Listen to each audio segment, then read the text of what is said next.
Boom. Ladies and gentlemen, we are live. We are live on a feel good Friday night, and we are ready to go. We are the Wrestling for Life Network. We are back at it again, and it's going to be a fun one here tonight. We got Doubleheader Friday for everybody out there as we dive into WWE Smackdown and AEW Rampage. We got all your live reaction to all the action, and we're going to talk all the wrestling that's going on this week. Lots to get into, lots to talk about. And R-Truth has done something that nobody in AEW could do to CM Punk, and we'll talk about that too. More fun coming your way, folks. It's going to be a good one. Strap in, strap on, grab your snacks, grab your feel good. Let's go!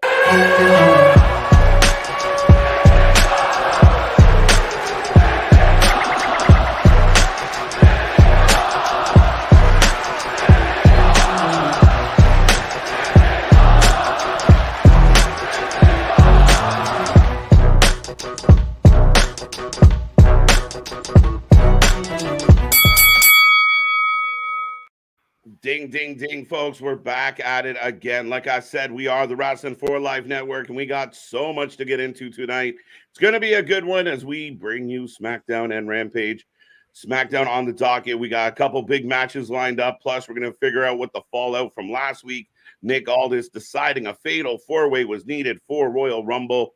We're going to talk all about it, but I will remind you who takes you through these wrestling journeys. I am Mr. Every Night, KJ White, the Iron Man of YouTube. And that is Big Nick. Ladies and gentlemen, boys and girls, children of all ages, the Wrestling for Life Network proudly brings to you its YouTube tag stream champions of the world, the Every Night Delight, KJ White. I am Big Nick, and 100% yes, we've got a feel good Friday night SmackDown, and I'm wondering if it might be a little one of those snowed in on occurrence, supplements may be in place here, because I guess it's been kind of crappy weather, snowy weather, and they're out there in the middle of Nebraska. So Nebraska. Yeah, snow coming in a lot of directions, including my neck of the woods.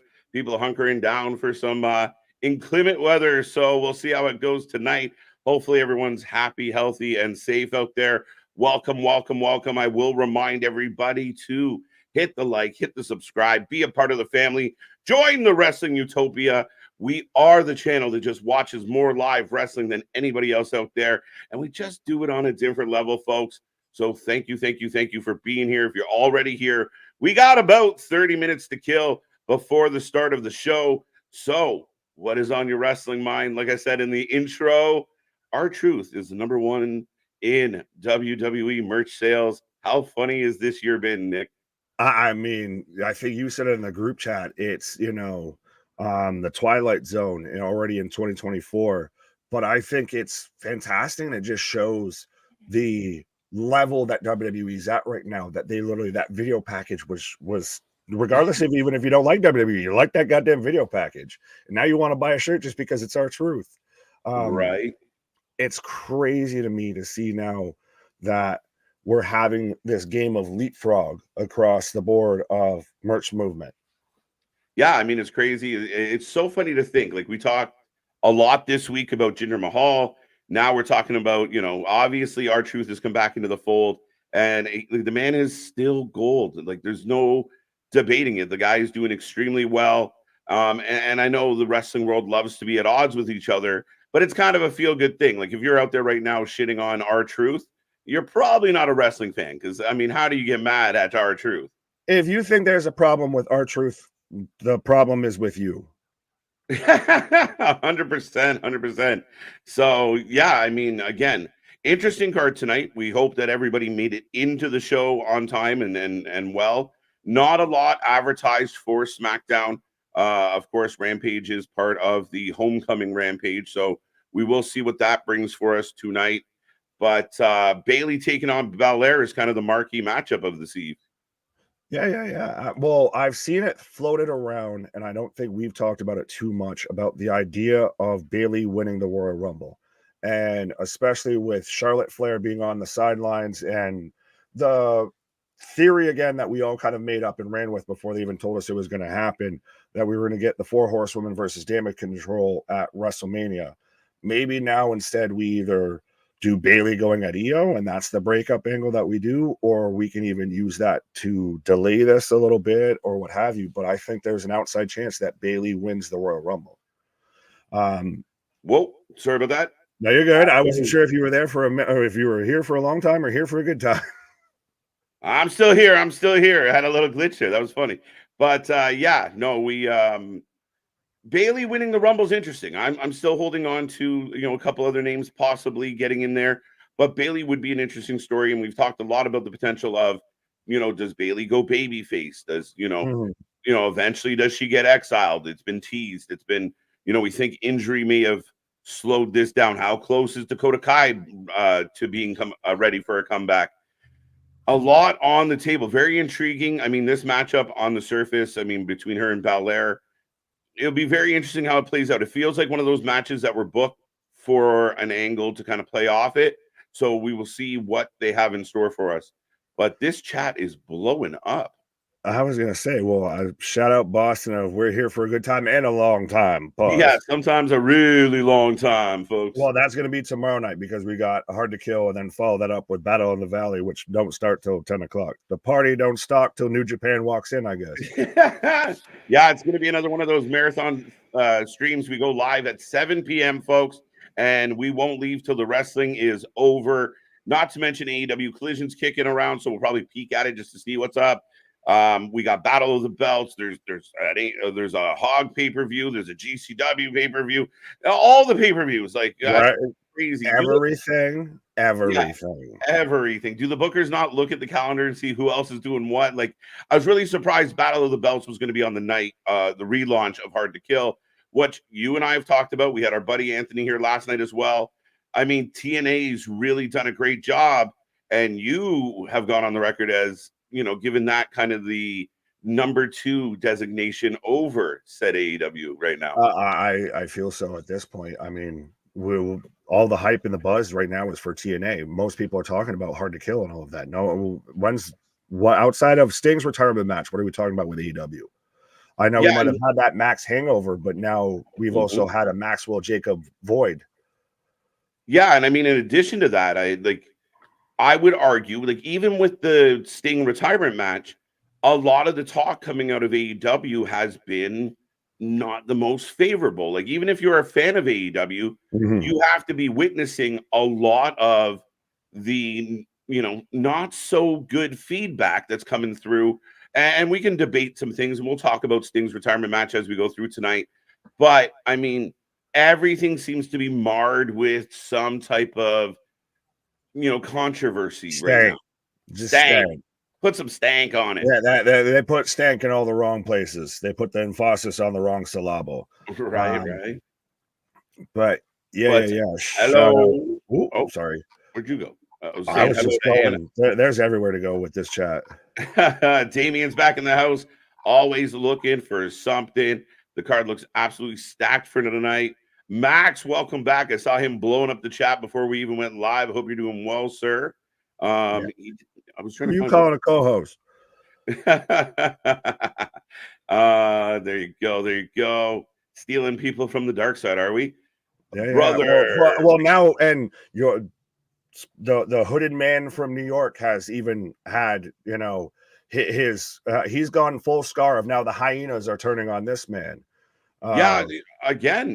I mean, we've seen several people who we would describe as AEW diehards that have kind of sullied on it right now and questioning the booking, questioning the decision making. And I feel like even when they do good things, especially over the last couple of weeks, it's kind of weird. Like, okay, you're going to set up a Hook versus Joe. That's great. Fine. I'm all for it. Apparently, some people were outraged. I don't believe that. But, if you're Tony Khan, you want to put your best foot forward. And what do? You have 2 other guys in the promo segment. Fucking poor Hook third wheels it and is an afterthought in his own challenge. I mean, man had a bat signal, though. He did have a bat. He had a bat signal. Right. That says it all. MJF has a diamond ring. Hook has a bat signal. Right. Juan Jackson in the house. Jay Boy's with us. Larry. Sorry, just real quick. It does go back to with how I was mentioning of good old JD there, of now actually critiquing AEW. There's this mindset, especially in the Twitterverse, of you can't critique something and still like it. You Yeah. either if you say anything negative about anything, you hate it. No, we live in this world of absolutes. No, I can Yep. still critique it and still enjoy watching it and still want to watch it. Yeah, we get that all the time here of like, oh, you guys hate AEW, or once upon a time we were accused of hating WWE.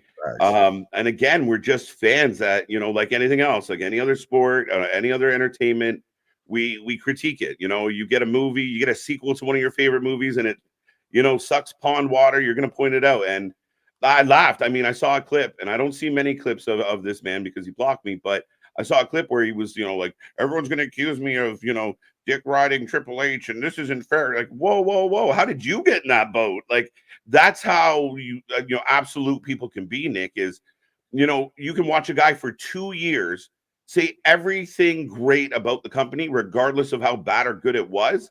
And then the minute he's like, wait a minute, why do we do that? They're like, you fucking hate it. And you're like, whoa, whoa, whoa, whoa. That's not true. Right. An example right here of Vince saying your favorite YouTuber KJ went on a rant, and then MD follows it right back up with nobody hates AW. We just want these MFers to do better because they have the potential to do so. Yes, it's like when your team drafts a #1 draft pick. And season 1, he's kind of looking like a bust. He's looking a little shaky. Season 2, maybe we got some potential. Okay, maybe we're doing something here. Season 3, bottom floor. All of that. So we know the potential there. We just want to see them use it, do it, and achieve it. No, 100%, 100%. And I mean, that's the thing is we were live on these streams for months where AEW was cooking, and we had the Vince McMahon, like the real lazy, I don't give a shit about wrestling Vince days, as he kind of knew he was on his way out, or knew that he was dealing with, more backstage drama than anything else, where it was just terrible wrestling coming out of WWE for week after week after week. And then you get AEW's on fire, and then Triple H takes over. It kind of flips. We've watched, Tony Khan have a few meltdowns, become very Vince-ish in his booking.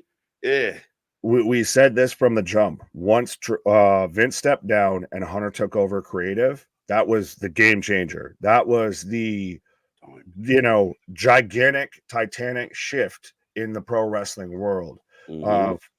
Old man Vince is gone. Everybody's had their Vincectomy. Ding dong, Vince is gone. Vince is gone. We are getting there. We can hope. But now that Hunter's in control of creative, that DX basically runs the place. Yeah. And it's actually caught in fucking fire like wildfire. And I don't know if I should say that in this day and age with your country. No shit, right? Well, it's the winter, so we're okay right now. But yeah, I mean, and that's the thing is it started, and I think that's what I find interesting with the IWC is they'll constantly jump on Twitter or Instagram or wherever, and it's like they haven't tuned into the show in like 2 years. So they still have like they always bury this person, or they never give the women a good match. Like you're like, wait, have you not tuned in? Like, I find NXT happens it's not black and gold, so it's shit NXT. Like, pay attention, watch the wrestling, come up with the opinion. Right. That's the thing is, shout out Casey, by the way. Well, and where was it? Surprisingly, Max had a good comment here, I joke. But you guys and the chat here are mature and don't snip at those who get banned 9 months later. Yeah, we're not one of those channels that's like, you have a difference of opinion. Because we all actually watch the wrestling. It's amazing to me to see some other places, some other channels, Fightful, and everything like that now like don't actually seem to watch the wrestling. Yeah. But then still want to talk about the wrestling. It's like, wait, hold on. Yeah, and I mean, yeah, and this dynamic of talking down to the wrestling community at times of like, y'all think this, you're stupid, you're dumb. How could you listen? We get it. Certain things out there I think are completely asinine. But as long as you're being respectful, I want to hear what you got to say. And that's what we do here. We got over 50 people hanging out with us tonight. So make sure you've hit like and subscribe already, folks. And we're still saying hello to people. So what's up, Brandon? What's up, Boston? Juan, Gregory, Andrade. Now, Andrade was supposed to be at GCW tonight. That got changed up. They had to come up with a replacement. Lots of whispers about that. I think, especially in a certain tag match we have advertised for tonight, we could get, hey, and Idolo. Oh, dude. I'll pop. I'll be thrilled. I mean, a big fan of this guy. I really was shocked that AEW. To me, he felt like such a good fit for AEW. High flyers, got upside, but he's also, he can play that strength game because he bulked up over the years, Has and he just never charisma. went anywhere. What? I just said has charisma. And meanwhile, this man was trying to get fired from the company, actively just like the next person that says Sammy Guevara, I'm a punch in the face. Hey, Sammy Guevara. If you punch him, you're fired. You'll be Right. sent home. He's like, okay, then. Fucking Fireball from Super Troopers. The next person that says shenanigans. Mike, how you doing? How you doing? How you doing? What else? Christian Powers back in the house. Good to see you. CX99. Bradley, our current. His title will be on the line tomorrow. So yeah, Bradley, enjoy your evening as champion, sir, because I don't think we've still yet to see a retaining champion in the predictions title. No, we've had a couple people win it twice, but we've never had a retention, so to speak. Pause. CX. Well, we have plenty of retention on the channel, just not with the championship. Right. Absolutely. Absolutely. What's up, CX99? Max again. I'm getting my kids to tie up. Why did I click on that? What's going on, Richard Jr.? We'll figure out what's on your crazy mind tonight. MDB back in the house looking for Dumpy Mania. Alexis White. What's I don't know where that came from, but you can have that. He knows. If you know, you know. He knows. Jinder about to outsell R-Truth. Don't hinder the Jinder. There's a potential. Yeah. Monday Night Raw is going to be the most tuned into for the Tony Khan Bowl between Seth Rollins and Jinder Mahal. Right. Jinder might win it. They should have instantly released a "Do Not Hinder the Jinder" t-shirt right away. I'm telling you, it would have flown out of the store. No way it wouldn't have. Have it as a Twitter fucking as a tweet. And don't hinder the Jinder. Or fuck. I was almost gonna say do the tweet on a shirt of who the fuck is Hook.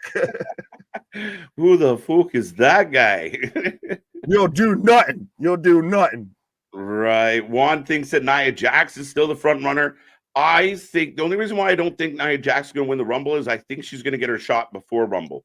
Whether it's Perth, whether it's in a match at the Rumble, I don't know if she wins the Rumble. I think she's going to go after the Rumble. Yeah, it's a few weeks later.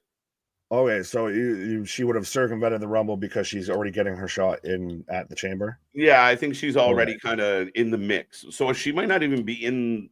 She said she's going to be in the Rumble match, but maybe she gets that match separate. Yeah, I think she's in the Rumble, and I think she's one of the last probably 10, 12 people to go out, I would say. But I don't think she wins it. I mean, granted, me and Anthony could have this whole debate again. Right, here we go. Are you keeping an eye? We're keeping an eye on all the wrestling we possibly can. Our focus tomorrow night will be Hard to Kill and New Japan. They're the bigger, better cards, to be 100% honest with everybody. Collision, I mean, outside of Deonna Purrazzo's debut, there's not a lot that I'm chomping at to watch. Battle of the Belts has been completely a throwaway show since there's never been a really good Battle of the Belts. So, and the fact that Jericho's going for the world tag titles makes me sick. So I don't want to watch that, but I think we're one step away from getting like the iguana eyes. We can sit there and be like looking at the stream and the show at the same time with how many times we've had to have different windows and screens up and everything like that. Right. Where we got Vance is back in the house with us. Jinder beats Seth, then Damien cashing in on Jinder. There you go. I mean, it would work. Fuck it. Yeah, I don't think the WWE plans are going to go out the window because of this whole, the latest event. But it would definitely be intriguing. Of like we said it the other day, of like, screw it, just give him the title. Fuck what everybody said. Either way, this man is going to get a gigantic reaction. Like this match now feels way bigger. Thank you, Tony Khan. Than it did at all. This was a throwaway. How you could set your watch of this match is probably not going to take more than 5 minutes. Now this is going to be the main event. They're going to give this a half fucking hour. They're going to put Jinder over with bows on. Right. Now because Tony can't shut the fuck up. Right. I think it's hilarious, but and it will be good. I really do hope it's a good match. I'm a person that's advocated for Jinder for quite a long time of, his title run wasn't the best of title runs, but and then we all saw what they did, right? Here's their belt. All right, we did our tour, give us the belt back. So, but I think the guy's a really good heel. He just generates good heel heat when utilized. Plus, he has friends in Veer and Sangha and others that could be a really good faction. Oh yeah, he's got the whole Indashir. They're unsure about Indashir. Right?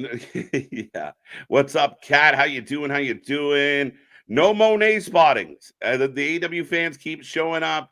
2 weeks ago, we put it on the thumbnail because it was, the experts like SRS was like 90%. No, that was Alvarez. That was Alvarez. No, it might have been Alvarez. Either one.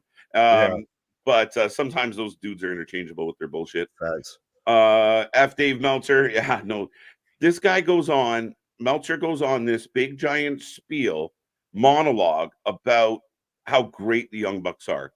And I literally just want to grab him and shake him and be like, are you paying attention? You've been a wrestling reporter for 30, 40 fucking years, and yet you can write this complete and utter false bullshit and stand by, the generational talent. How? What have they done? How many people have bought tickets like in a substantial amount? You think of the greatest tag teams of all time, there's at least 10 that are better than the Young Bucks. At least 10. They're not the best tag team in their company that they own, that they run. Yeah. Just gonna say that. So yeah, the guy drives me nuts. Just like be real. Well, just be real.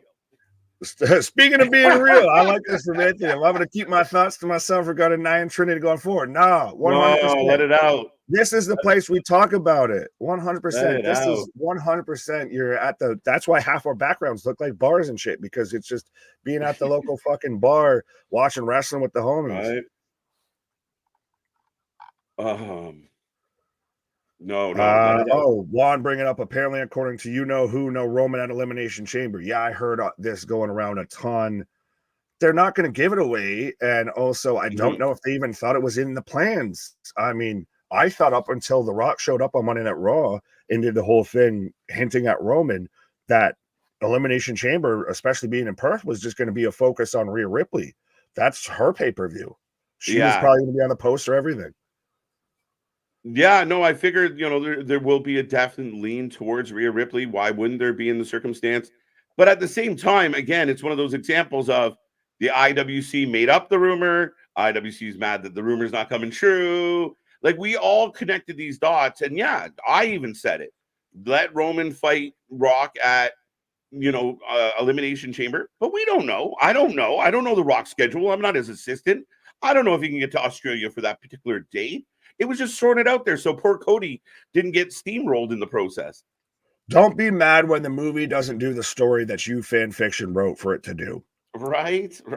So by like some of these of 100% unscripted. Max saying, I call it all emergency wrestling. Well, you were watching it live. How did you feel of the infamous spot that's been shared around everywhere of Darby just getting shot blindly into the corner and just takes complete whiplash to the head off one of the ropes, which is just wrapped up iron, by the way. Yeah. And I mean, the report, again, when we talk about the safest company in wrestling, it was, Darby himself said that spot really kind of rung his bell. Yet he still had a Shane McMahon spot to do where he had to climb up and jump off the stage, 10 minutes later. I love Darby. I fear that Darby is going to fizzle out before he's 30. I'm worried that this man is going to take too many unnecessary bumps that don't equal anything as far as moving the needle. Yes, when the time is right, a big pay-per-view, take your big spot. But on a random show in a random match, you're jumping off the side of buildings and damn near killing yourself. Even Sting at 62, that bump he took off the table, it looked horrible because, again, 2 tables. The double table spot, dude, when has it worked out recently when they put 2 tables flush to each other. They always miss one. How often has any table spot worked out for AEW? AEW right now is literally, you could just run that as the "don't try this at home" ad for fucking WWE when you used to have like Rey Mysterio of, I've had 10 surgeries on my knee and shit like that. Like, that's so funny of you see all these people that put clips together of now like Moxley taking concussion followed by instant concussion, and then finishing the match. The whole Matt Hardy thing to where he's sitting there taking a chair shot on concrete. Just one thing after another of what we've seen just in ring with AEW, but we're the safest company ever. No, you're literally what every parent that watched a Mick Foley match and saw their kids watching a Mick Foley match, their worries have been confirmed with AEW. Yeah. And I mean, again, it's not that Tony could have easily said in the media scrum of, we try to be as safe as we possibly can, move on, no problem. But it's when you put all those extra words in there, and we are the safest company in the world. We have the safest track record. We've been watching every minute of your programming, and we've seen a lot of funky shit. So let's be real. I felt bad. Like, that spot looked like shit. And again, he's not supposed to hit the rope. They didn't mean to throw him into the ropes, but you got to have some planning, some preparation. When you're doing everything ad hoc and on the fly, you're going to fuck some shit up. Yeah, who's agenting these matches? Who's okaying these spots? Or are these spots even talked about? Like, we've saw spots like where we were here live and we thought Sting's like upper jaw just went into the fucking top of his dome piece there with the table and everything, because he caught all of one and none of the other. Well, everything just seems so just thrown together. A little bit. And that's those moments where you get like, people said, well, Sting picked his opponents.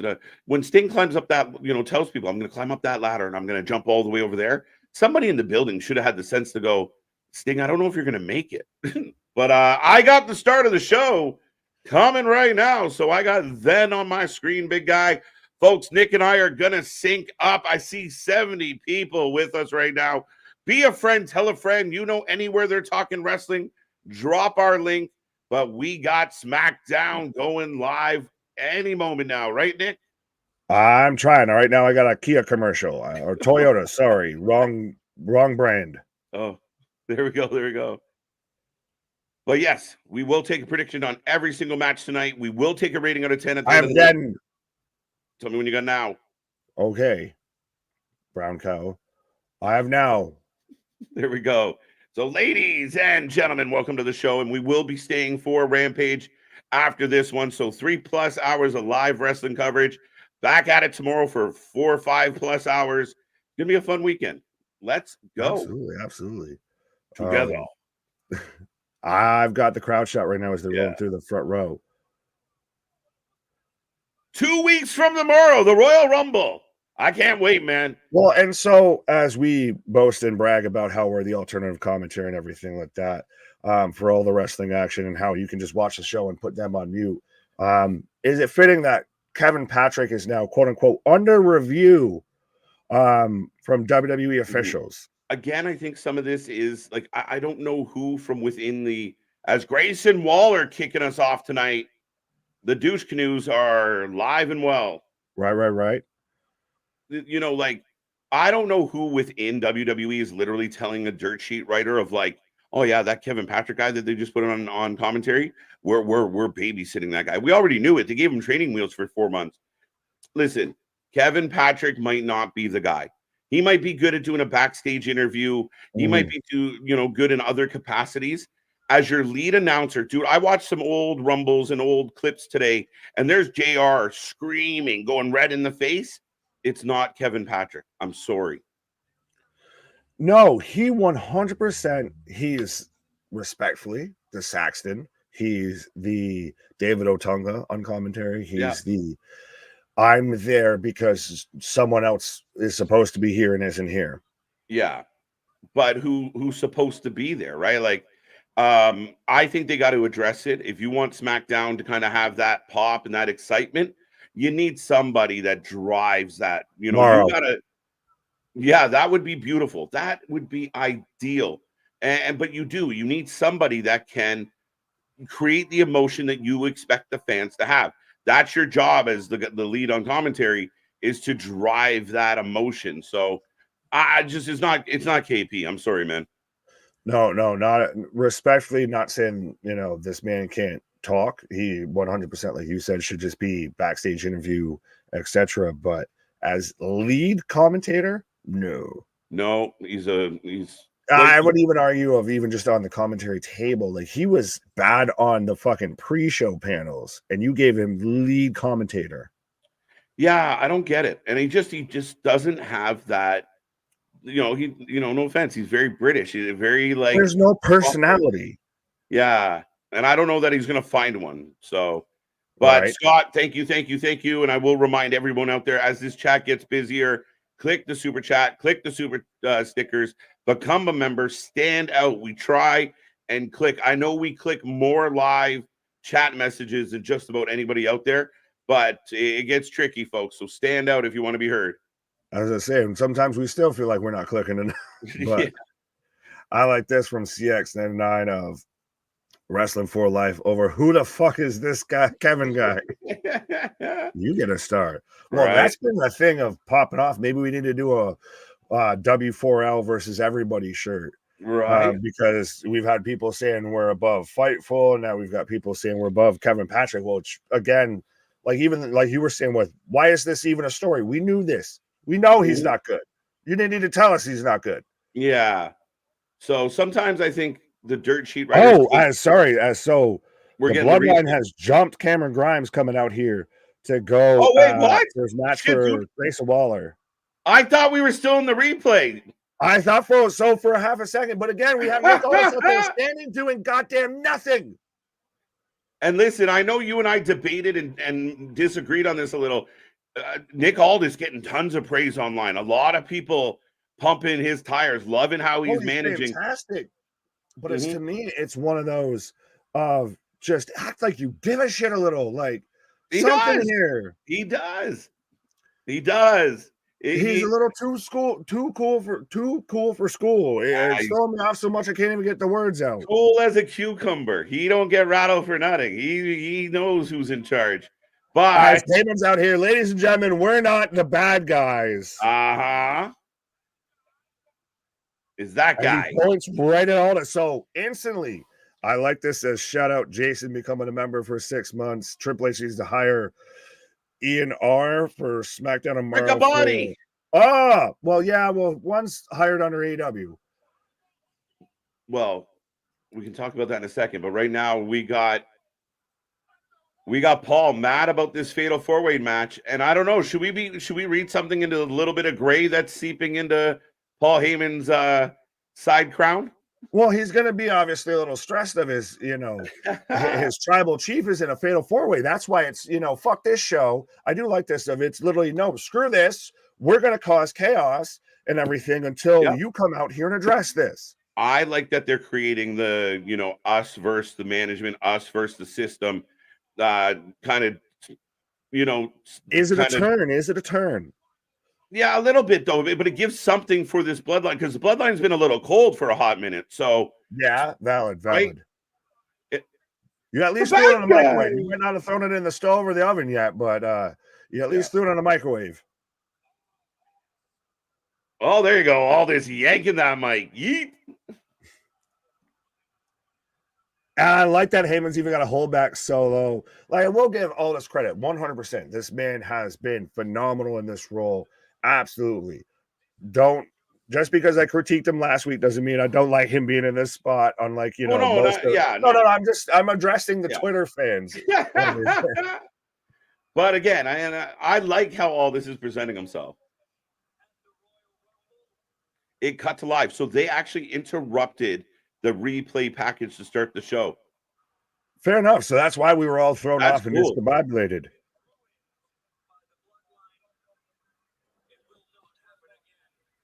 Oh, there you go.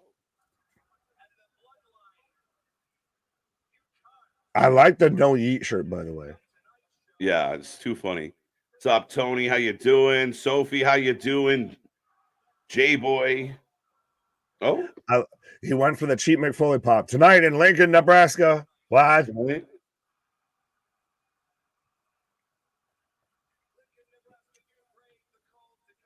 You brave the cold to come and see us. Oh, who we getting them in a tag team match with? AJ Styles. Hey, Knight. What? Yeah. Teaming with Randy Orton. So we're going to get a 3-on-2 match. Are they going to put him in a handicap match? All 3 members of the bloodline. So if Roman doesn't show up, it's going to be Paul. Paulrus the Walrus might be in action. God damn. There you go. There you go. There you go. See, that is that big Mike energy, buddy, where he doesn't have like to. I said, but if you gave me that last week, I'm fine. You didn't give me that. You gave me, tepid 2 shows there. Nah, I like it. I like it. I like this. I didn't like that. You can get with this, or you can get with that. Shut up. Get with this. Shut up. We're stupid. Yes, I know, but for some reason, people tune in and watch us, which appreciate you. Thank you. That's a bunch. Roman is not here. Oh, I guess it's gonna have to be Wally you. Wally. Oh, I'm always right. I'm the wise man. Roman Reigns has again started something that he can't finish.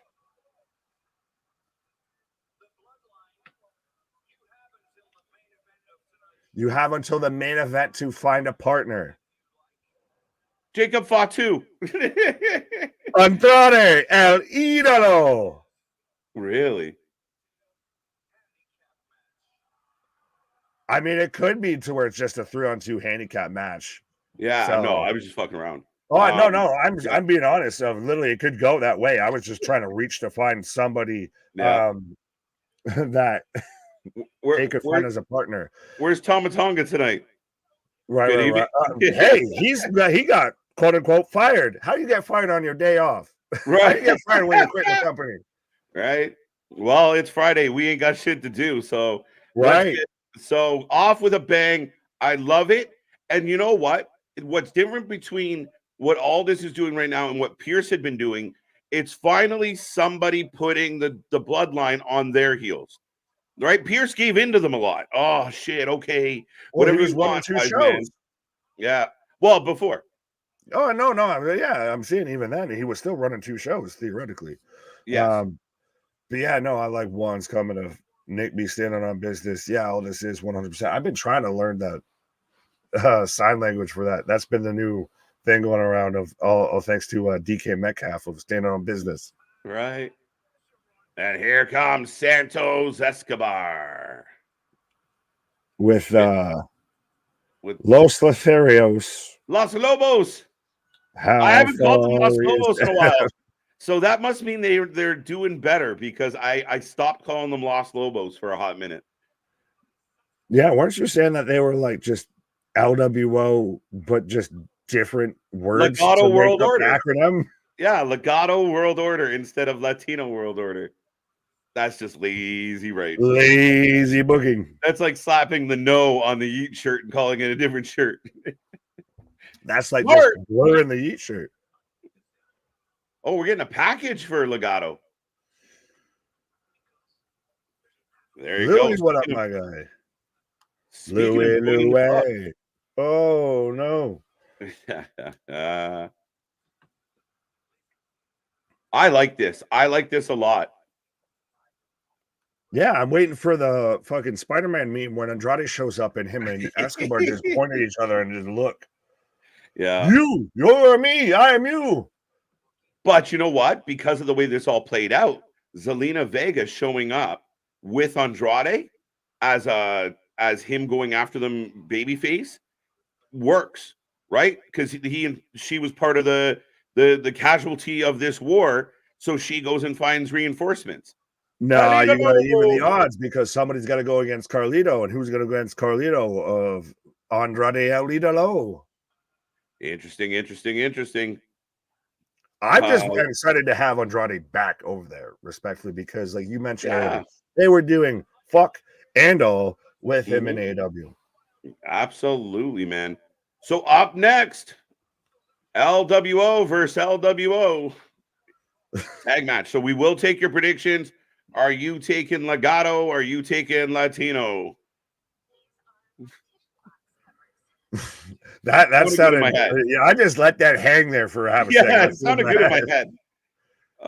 Braun draws NXT viewership. That's why he's still on NXT. Perhaps I don't know where that came from, but I think we interrupted the conversation. Oh, there you go. But Scott Steiner went publicly made comments about this week and saying, I tell them all the time, like, your time will be right. It's better that they wait and they're patient than send you up and do nothing with you. You said it on one Tuesday. I can't remember which one, but you nailed the head on it. Nailed it on the head with that. Sorry. Is why would I bring someone up when I have nothing for them? That's what happened under Vince, and then that's when they got lost in the shuffle, and that's why now we're getting the best Nakamura, because he got brought up maybe at the wrong time with nothing to go with him beyond just he's new. Yeah, it's like anything else, right? You only have so many slots. It's like if you're a sports team and you got a young and up and coming prospect that could be, in your case, college or whatever, or in the juniors, and you bring him up and throw him, and he's just sitting on the bench. There's no point. You let him play at his own level. Let him grind. Is he ready? Will he be ready? Will he be an impact? Eventually, pick your spots, and there will be spots. He's young. It goes to one thing that Hunter was fantastic at. That's why Black and Gold was a thing, and that Vince sucked at. That's why every NXT call-up we hated. It's talent development. Yes. Taking somebody, example, Obafemi. He's been there, all of 2 weeks. Yeah. And goes from breakout tournament to we were cheering and begging for him to do the Seth Rollins cash in and win the fucking championship to end this. That was the fucking greatest moment of NXT, that whole fucking episode. Yeah. Is Obafemi winning. Obafemi's women. The feminist. I had a woo-in moment there. I had a stroke mid-word. My guy. No, and I mean, again, first NIL talent or recruit to win a belt. That's pretty substantial. Did I see this correctly that he's only 22? He's 22. He's a tank. He looks older. He looks more of a grown man than I do, and I am certainly not 22. Right. But put him in a tag team with R-Truth to dominate. Let's go. Put him with Omos. Oh shit. The Nigerian Nightmares. Where did their chest tattoo go? Washed off in the shower. Sorry. Yeah, it was a stick on. Yeah, some of them don't stick. I feel like we're getting I feel like an episode of Ozark's about to break out with all the cartel going on. No, it's Breaking Bad. I am the one who LWOs. Yeah, look at these. I got Lawo for the win. I'm not sure. Which one? Escobar's new boys. There you go, Mike, with a little clarity. Lawo for the win. I don't know, boss. I'm seeing 4. I'm seeing double vision out here. I got 4 Lawos. Boston feeling. I hear good things about Obafemi. Yeah, I mean, there are good things to say about him. He is a beast. He is absolutely a fucking beast. And the future is bright if he can, this is only the beginning. You want to call Bobby Lashley's group and everything with the Profits, the Pride, put Obafemi in that, and 100%, he's just going to be a fucking monster. That's actually a good show. Yeah, as we've got the Bloodline backstage right now. Well, I was just going with him and Omos because of the Nigerian connection, and we can just have MVP there in case Jericho shows up. He can spark somebody out. So Paul saying, "Don't worry, like people have been trying to kiss my Tukis forever." I get into the Bloodline. Do we see a debut though, like you said, of a Jacob Fatu, a Lance Anawahi? Nah, that's too soon. I was gonna say, Mans has had like 2 matches. Right. Jimmy wearing a no eat shirt. Yes, he is. That's definitely it. Legado 2.0 for the win makes sense to me. Right. I'm leading Santos and friends taking this W. And you know what? Angel and Umberto bothered me, especially. I don't know why Umberto, like the Umberto Dario, bothered me. I just he felt so squeaky clean. He was such an uber baby face. This is a much better presentation for this kid.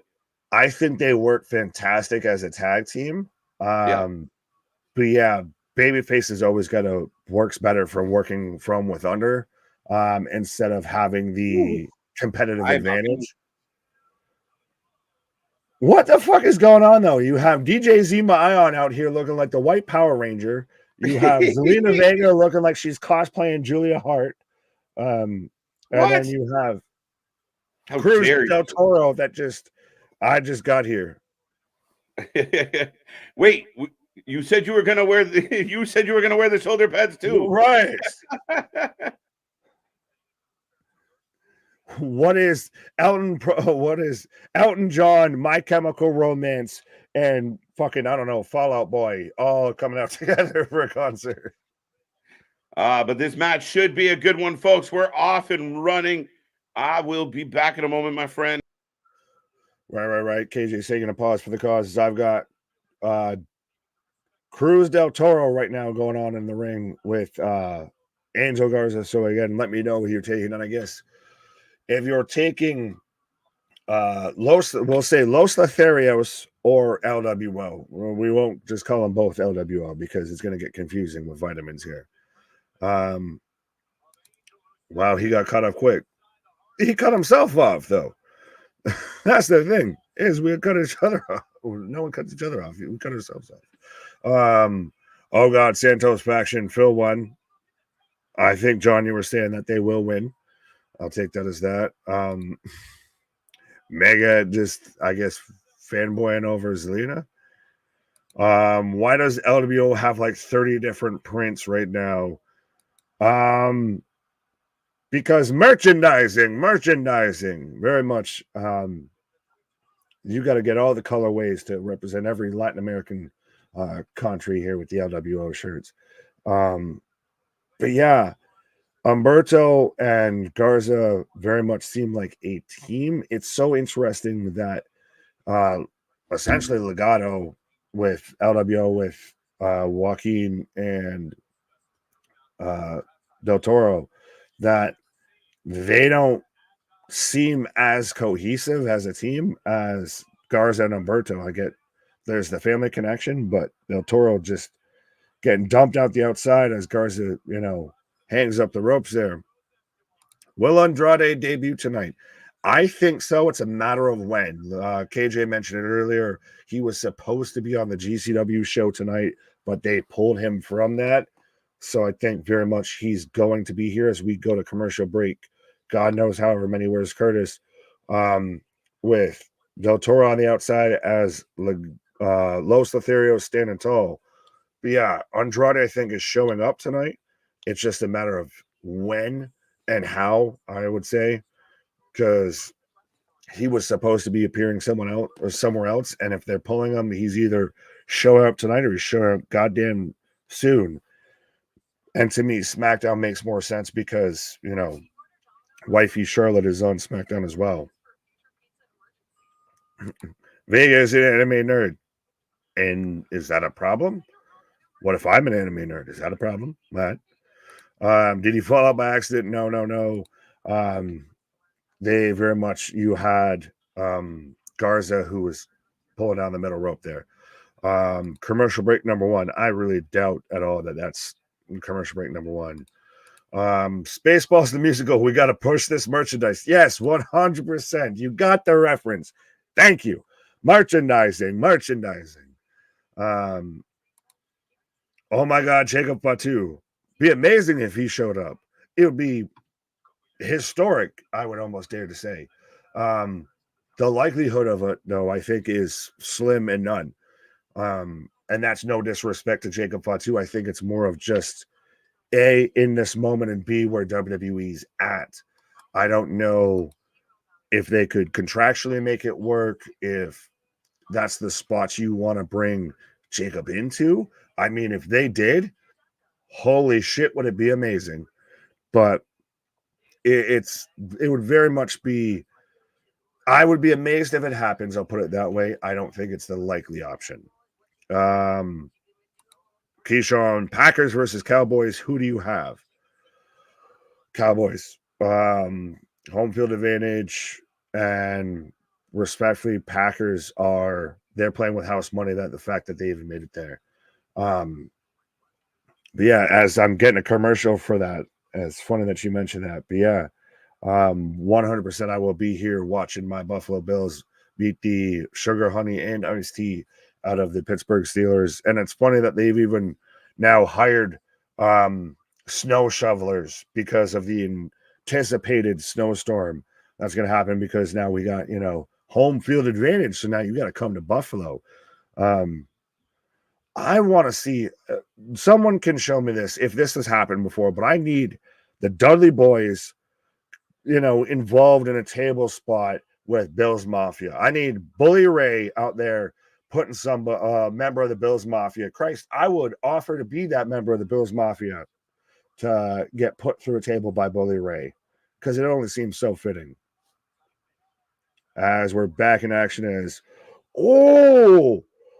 was the tag team offense between Los Atheros right there. Slicker than what off a gold tooth. But yeah, it kind of sets him up on his back for the kind of tarantula neck breaker, tags into, a drop kick, drops down into another kind of jawbreaker drop kick. Just 100%. One team here seems like a tag team and the other doesn't, and one's only been tagging for a few months, I feel. Ronnie is saying gave you 100%. I appreciate it. I see right now 75 people kicking along with us right now, but I see 48 likes on the stream. So let's see if we can try and even them numbers out right now.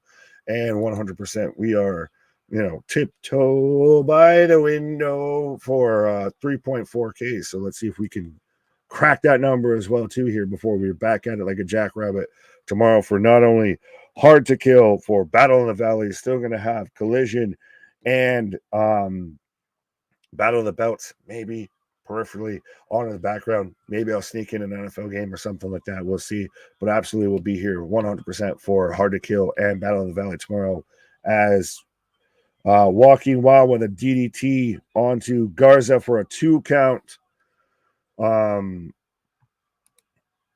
If the result holds, I'll cry like a little girl. I will. What result? Max is talking about the basketball game. No, the Pistons got to win something eventually. They got to pay off them, what was it? Them Wingstop boneless wings and everything. OTF Sugar, what up? Is today the match? Well, right now is a match going on, and the match we have going on is LWO, Walking Wild, and Cruz del Toro taking on Los Atheros of Angel Garza and Humberto Carrillo. KJ got me calling him Del Rio here, as we're getting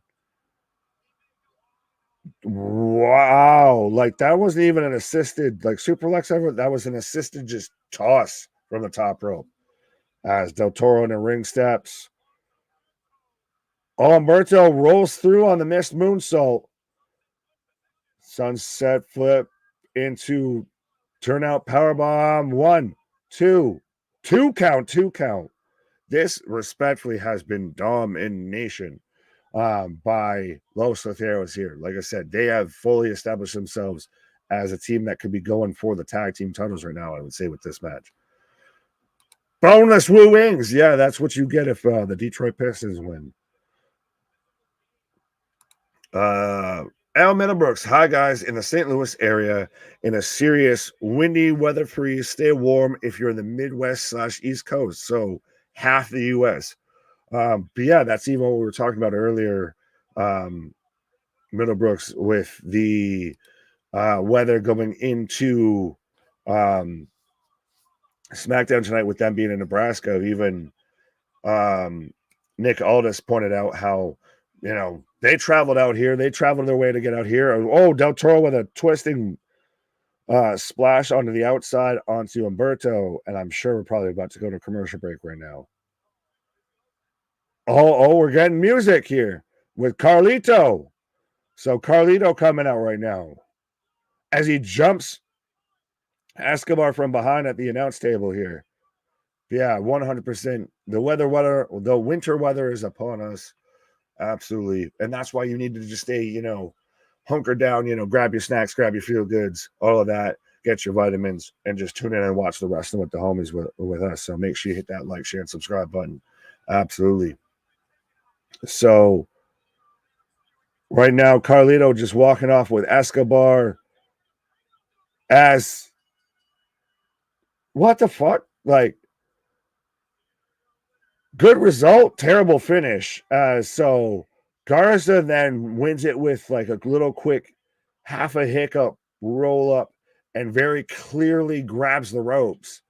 And this was all caused by Carlito showing up. Is this going to be one of those of we need to exile Carlito and bring somebody else in? Like, you had a fantastic match that just came to an abrupt and a shitty finish here. Excuse me.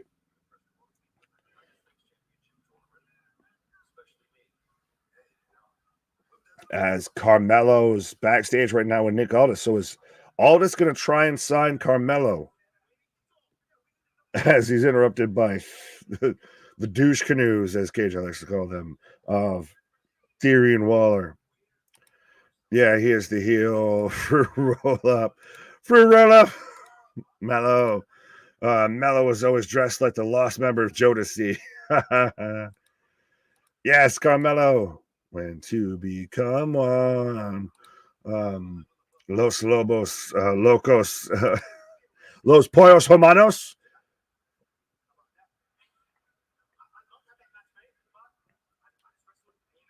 So Carmelo challenges Waller to a match. So I think we're going to get Austin Theory versus Carmelo tonight. That's what we're setting up. So it's official, like a referee whistle. We've got Austin Theory taking on Carmelo Hayes. All my life, waiting for someone like you. No, that's good. Carmelo, all this actually showing a lot of love there for Melo, saying he did really well with the U.S. Tournament. And yeah, he's going to take on one half of the douche canoes. Well, and it looks like all this might be trying to sign him exclusively to Friday Night Smackdown. Absolutely. As we go into another commercial break, a little bit of a flat finish there. I know they cheated to win, and that's kind of what the heels are supposed to do. Weird, like you have a distraction and then out the fucking nowhere, like you had moment, and then just yeah, maybe a couple more moves before getting to that finish would have been have desirable. the distraction play into the finish. That distraction just seemed irrelevant to the finish. Yeah, but I do feel like potentially, I mean, no Santos, right? So I wonder how this all plays together. Well, no Andrade. Well, that's the other part of it, right? We'll see. Could he be the magical number 3 for the bloodline? He could. I don't. That'd be interesting. Interesting how they tie that in. But yeah, why not? I mean, you never know what the wise man is up to. So I've said for a while, you have this to where you start to you hire mercenaries. Makes sense. Well, there's been people that were in the chat while you were on your pause there that mentioned like Jacob Fatu and everything. And I think, Jacob, as amazing as it would be, I think that's not going to happen tonight. Well, and I do believe that Jacob's got quite a bit of like his own obligations and stuff. So that would be a huge surprise and out of left field. Respectfully, though, is Jacob Fatu. Is anyone going to tell Jacob Fatu what the fuck to do?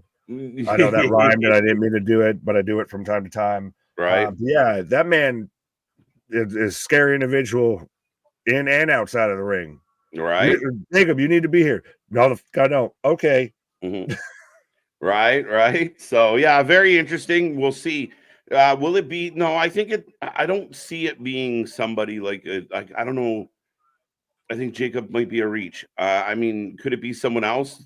I mean, it would be up to how they explain it, who the person is. But it's likely someone we already know, like you said, a mercenary, somebody that just kind of fits in for a one-time thing. Well, JV is saying Apollo number 3.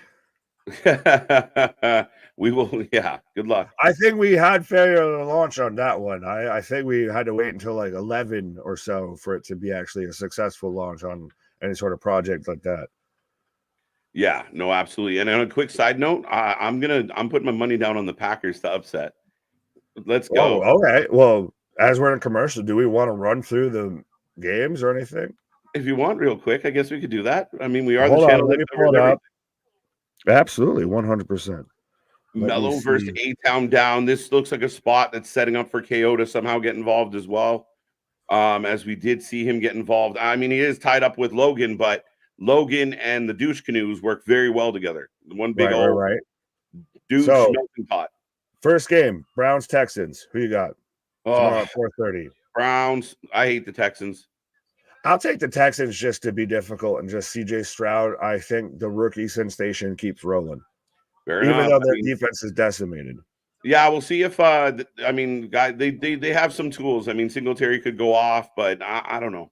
Flacco goes, I think. Right. Chiefs versus Dolphins at Kansas City, which is going to be very much inclement weather. I feel like the Chiefs have been there, done that, defending champs. Miami hadn't impressed me in the last few weeks. This should be a real lights out game, but I'm going Chiefs. Yeah, at home, inclement weather. I could see where the Dolphins could win, but I'm going to take the Chiefs. Yeah.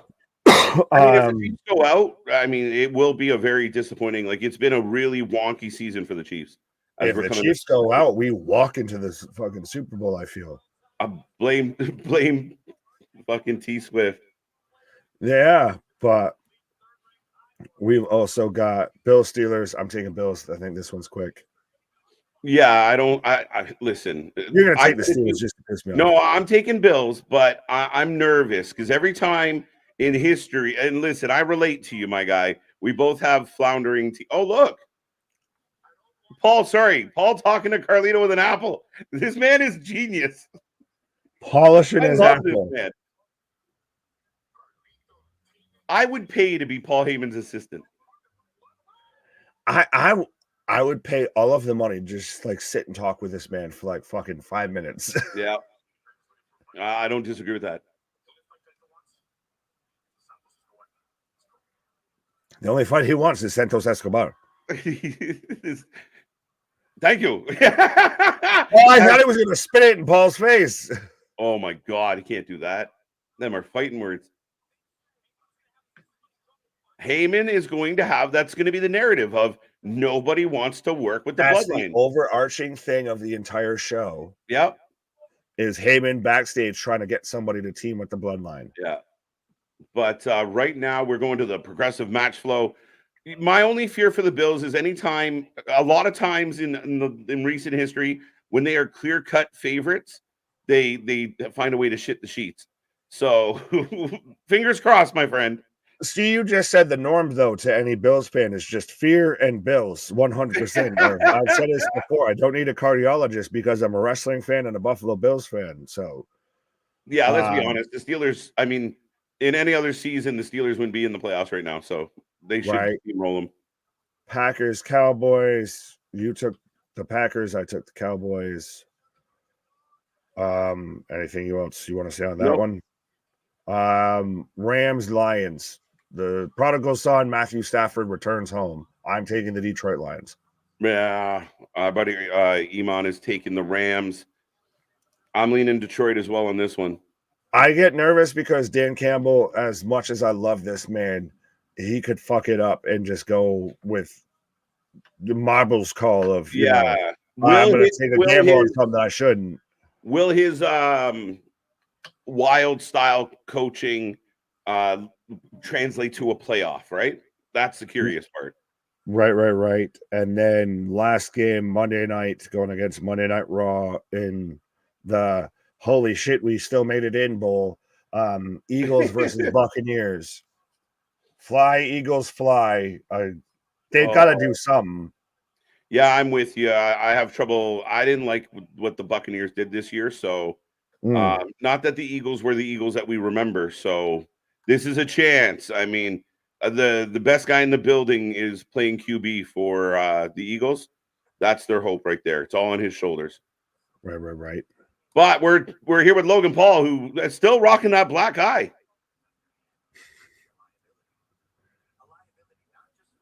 He's either got a great cosmetics team or KO really sparked this man out. Yeah, he said he really clipped him. Yeah, so then fucking Floyd, KSI, where the fuck's your fucking punching game? KO's put more fucking damage on Logan Paul than all his fights combined. Right.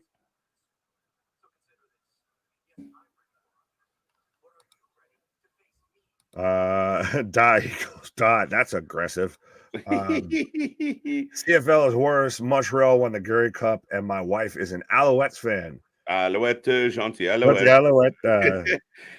Yeah, my Argos were like, I mean, I guess mine. Like, no, I don't even pay attention to CFL, to be 100% honest with everybody.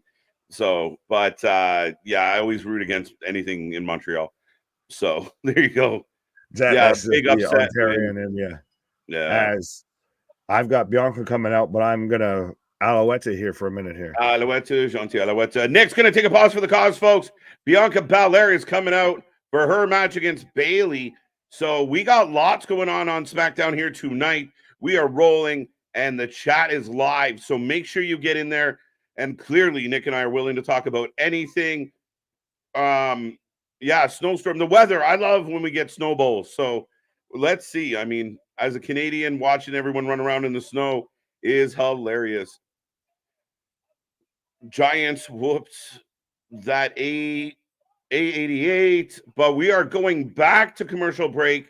So I think we're on commercial break 4 or 5 already, which is very interesting. I'm a Hamilton fan. People in the Hammer loves their football. It took them forever to get the new stadium, but yeah, no, some diehards in Hamilton. The Argos are hit and miss. And then out west, even as far as Saskatchewan, love their fucking CFL. So got Bianca for the win. Yes, folks, give us a prediction. Who are you taking in this match? Do you got Belair or do you got Bayley? I'm going to go Belair. A, it's Belair. B, I still think there's dissension amongst the ranks and damage control. And I'm getting a preview for Monday night, which we will be here live as always. 3+ hours of coverage live from Little Rock, and we will see what is up. Yeah, it feels like a shit ton of commercials, Middlebrook. I'm with you. And we always kind of joke about the commercial breaks, but let's go. Yes, we did. Yes, we did. Disqualification. Okay. So you're thinking it's not even going to make it to the 1, 2, 3. We will see. Bianca hit the cameraman with her braid. Wouldn't surprise me. Bianca Soha got her for the win. All right. Lions versus 49ers in the NFL Championship. Ravens versus the Browns in the AFC Championship. Crazy thought, but it could happen. I mean, the Browns to me are very surprising. But man, defense wins championships, and I would argue the Browns got a steady group back there. Niners, I've been championing the Niners all year long, so let's go Niners. Was there a Niner in there? Yes, there was. What's up, Jason? How you doing? We're doing well. It's a Feel Good Friday. I will take a moment to remind everybody we are back live tomorrow, 7 p.m. Click that little bell so you don't miss it. We are here for the pre-show. TNA is back, and we will be here for it. Hard to Kill. And we are going to follow that up one right after the other with New Japan Battle in the Valley. We did our preview show. If you haven't seen that, go check it out. 2 stacked cards tomorrow night. Plus, we're going to try and keep our eye on some other things going on, like AEW. We're going to have 3 hosts and as many eyeballs on as much wrestling as we can fit in. But we ask, as always, be a friend, tell a friend. The nicest thing you could do for this channel is share our link. We appreciate the love. We are growing at a clip. Just a few days ago, we were celebrating 3.3K. We're about to celebrate 3.4K. If we haven't done it already, we're on the doorstep. We want 5K by our birthday. and we got lots going on. And when I say our birthday, we will be here to celebrate that. And I will remind everyone, we're here for the Rumble. We're here for the Super Bowl. We will do a Super Bowl party live on the channel. Nick and friends and myself will all jump on, and we're going to talk some football and have some fun and snacks and feel good. So we appreciate it as we're coming back out of this commercial break. Yes, dude, I kicked myself, Damien. I'm looking forward to this match. I was going through my edits last night, and I was like, geez, the place where I got the card, I just missed it. As we got Bait and Done, or Bait and Bush. Bait and Butch, not Bush. Yeah, let me correct that. There you go. There you go. But yes, we did miss Tommy Dreamer, Crazy Steve. This has to be a handing off. And listen, I love Tommy Dreamer. I give him a hard time all the time, that old greasy bastard. But I think, it is what it is. But it's time for Crazy Steve to get a push. He's got one of the best entrances, the new look, the new vibe. And as much as we missed it, I was kicking myself we missed it. Yeah, Anthony saying, I thought, dude, it's one of the pre-show cards. So the list I was working off of wasn't fully up to date, and I was bummed out because I'm really looking forward to this match. But we'll talk about it tomorrow for sure. As we got Bait and Butch. So they're not really okay. So Butch is reluctant to be friends, but Bait wants to try it. Yeah, Steve, yeah, Crazy Steve wins or we riot. I'm with you, Anthony. I think like I'm a little, I wouldn't say disappointed. I just wanted Steve to kind of like the minute he changed his gimmick and they gave him that sit down interview and then they changed his entrance, changed his look, and it was real solid. I thought that was their moment, strike when the iron's hot, but I realized because of the transition, they delayed it. So I expect going into the new TNA, it is the era of Crazy Steve, which I think he could have a good run with the digital title and then move on to other championships. I really, really do. Shut up, Nick. Shut up, Nick. Come on now. This guy just trying to get a spot on Busted Open. I'm looking forward to tonight watching Mustafa Ali in action. Yeah, I saw you mention that, Damien. Didn't mean to miss it. Mustafa Ali, for those who are fans of Mustafa, will be taking on Gringo Loco in GCW tonight. Again, I'll take a peek over and see what's going on GCW and let you guys know if it's on when we're on. But very interesting. This world tour of Mustafa will be very, very interesting. That's funny. This man. I just hope Michael Buffer will be at the Royal Rumble like he would. As here comes Damage Control. Let's save the Lions for Super Bowl until 2026 and Cleveland 2027. All right, Christian. All right. Now, Belair pointing out that she's heavily outnumbered. Where do you see Black Taurus ending up? He's officially a free agent. Honestly, I think he goes, kind of goes back to working with like AAA, CMLL. Maybe he kind of finds, signs a contract with Impact. But Black Taurus, yeah, he again, to me, is it rude to say I don't care? I wish the man would take the head. Yeah, it is what it is. But yeah, I mean, is he a high priority for TNA to lock up and get in? He gives you steady matches, but it's not a huge deal. We are under a state of emergency. There you go. There you go. So I hope teasing, thoughts and prayers to everybody out in your way. Again, I know a big chunk of North America is about to get smashed with some snow. So we'll see. But ding, ding, ding. We are off and running. And if you haven't made a prediction yet, who are you taking and why? Nick just loves pissing on the brush fire, Tony. No. Better than pissing in the wind, I suppose. If Bailey loses tonight, she is out. So I picked Belair. Fair enough. I'm picking Belair as well. Tommy Dreamer appropriated Dusty Rhodes polka dots, and it's just wrong. I mean, come on, Daniel Price. I mean, paying homage to a guy that was, near and dear to Tommy's heart. I'll give him that. I'll let him have that. Bailey bigger than everybody. She is, doesn't she? Like, she looks like the mom that just took the kids to the movies. Like, everybody get the minivan. Like, no offense to Bales, but yeah, she has a little crew hanging around with her. Question of the day: who's going to sing at next year's Super Bowl? The Jonas Brothers or Fall Out Boy? T Swift. T Swift. She's going to do all the Super Bowls from now on. It will be the Taylor Swift halftime show every year from now until whenever. Does Damage Control turn on Bailey tonight? Soon. I think maybe closer to Rumble. I still feel, and my buddy Anthony might have to plug his ears while I finish this, but I still feel like they're going to turn on her heading towards the Rumble, and that opens the door for the return of one Sasha Banks. We got Jonathan Gresham going one-on-one with Leo Rush. That is a little man match. Holy shit. Should be a quick pace to that one, though, Damien. I'm going to peek over in a second. I'll pull up my Triller. It sounded funny. Damage Control is definitely a fantastic faction. It's funny because a lot of people had kind of soured on Damage Control for a hot minute. They were a little bland. They were losing a lot. I mean, they went through all that stuff with Belair on Raw, where even outnumbered, Belair was kicking the shit out of them.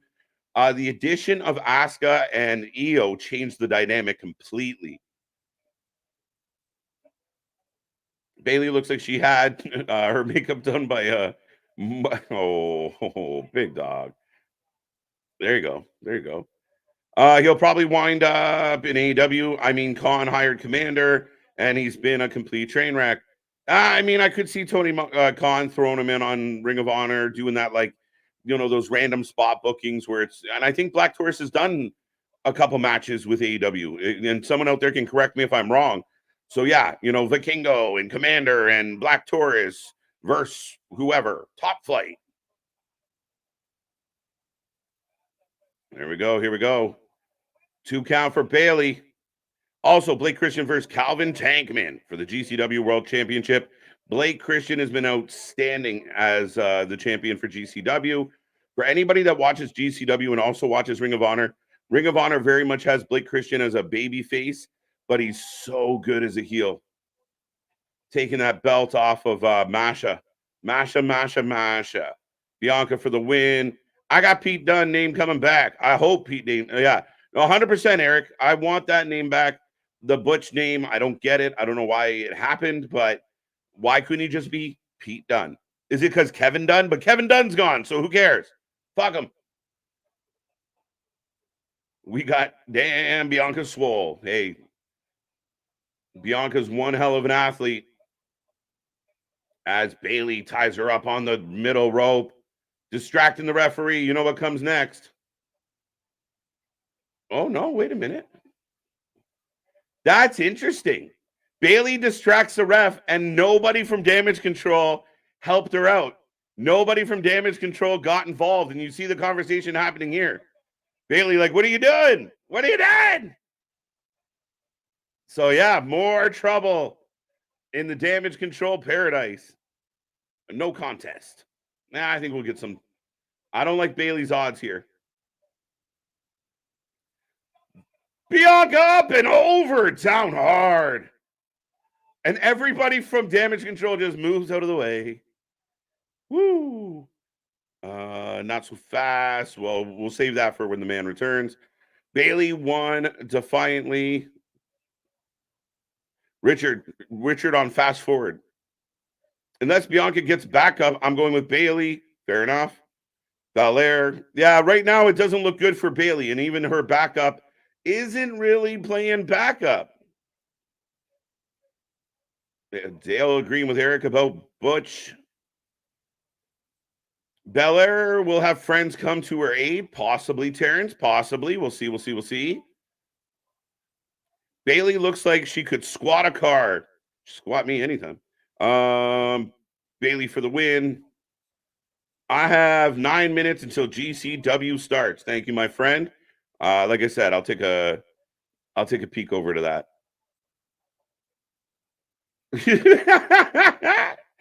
When a brawl breaks out in the tree, dun dun dun. Who's me? Who's? I was gonna go too far. Trying to figure out who's putting the fudge in the cookie.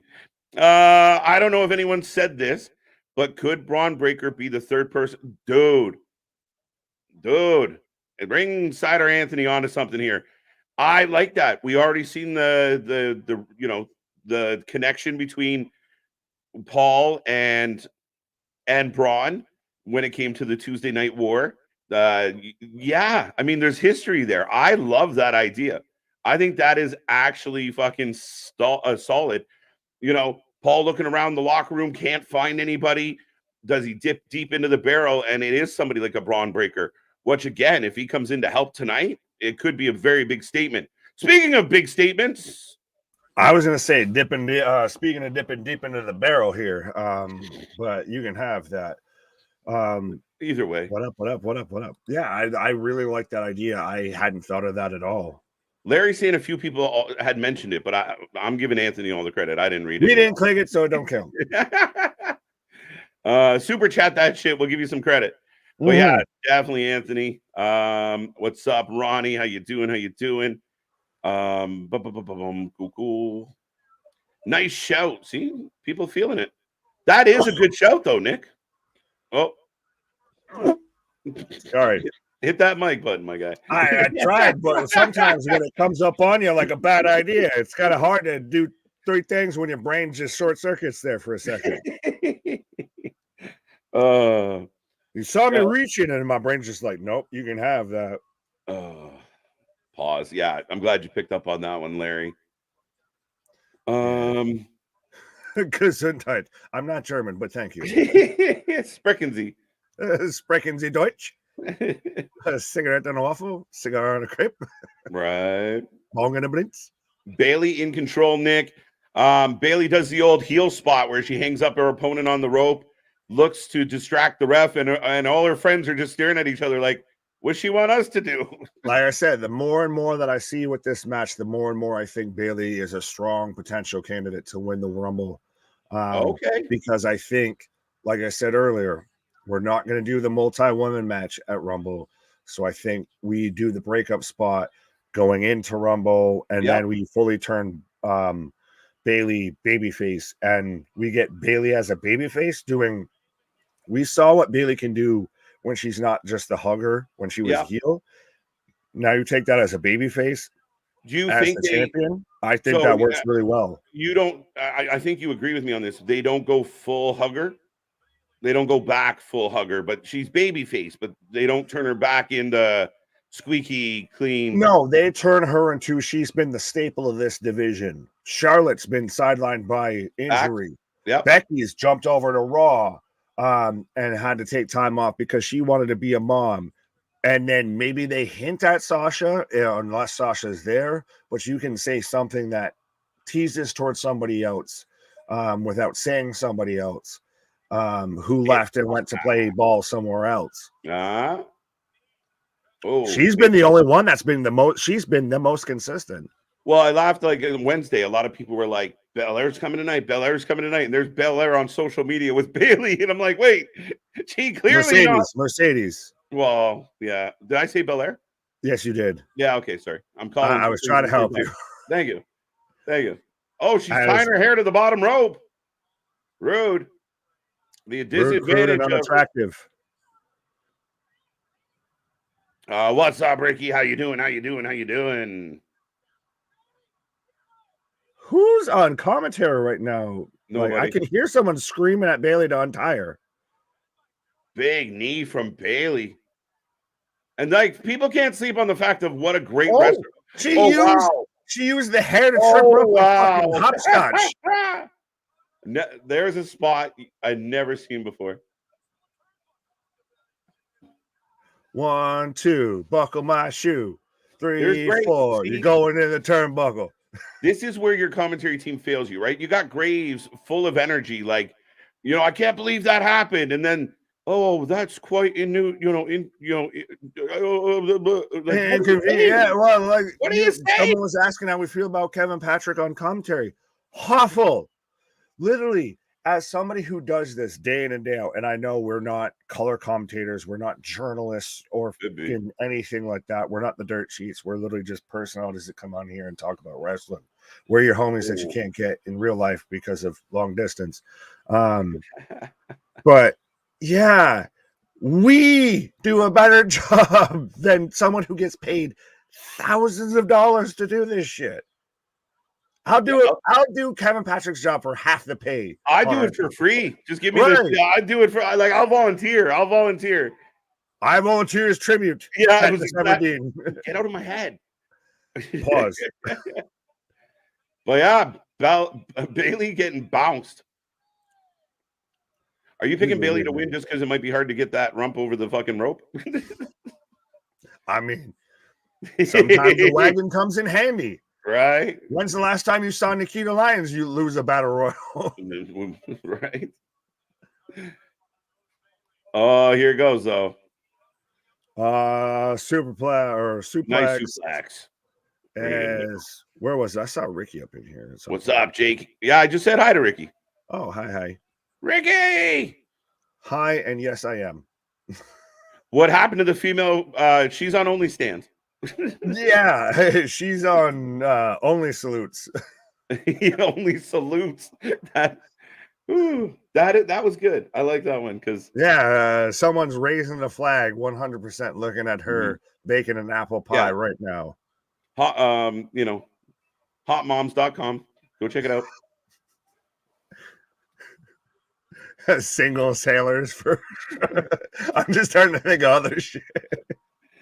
A hole in every port.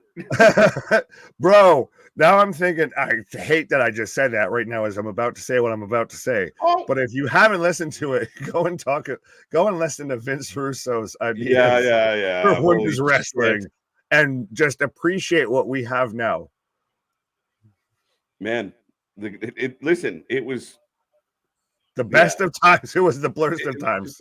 Fuck it, it was the blurst of times the whole time. Springboard. Oh, but the knees are up. She catches the block. Yeah, great match, guys. When we talk about, are you surprised that this is top of the hour? This up until the start of the show was the only match, really the biggest match advertised. Right. Yeah, actually. But now, we got the big main event now, right? So and granted, I do like that came up on the show. Back handspring, somersault, two count. Bailey just barely gets the shoulder up. Io versus Bailey at Mania. Could happen. Makes sense.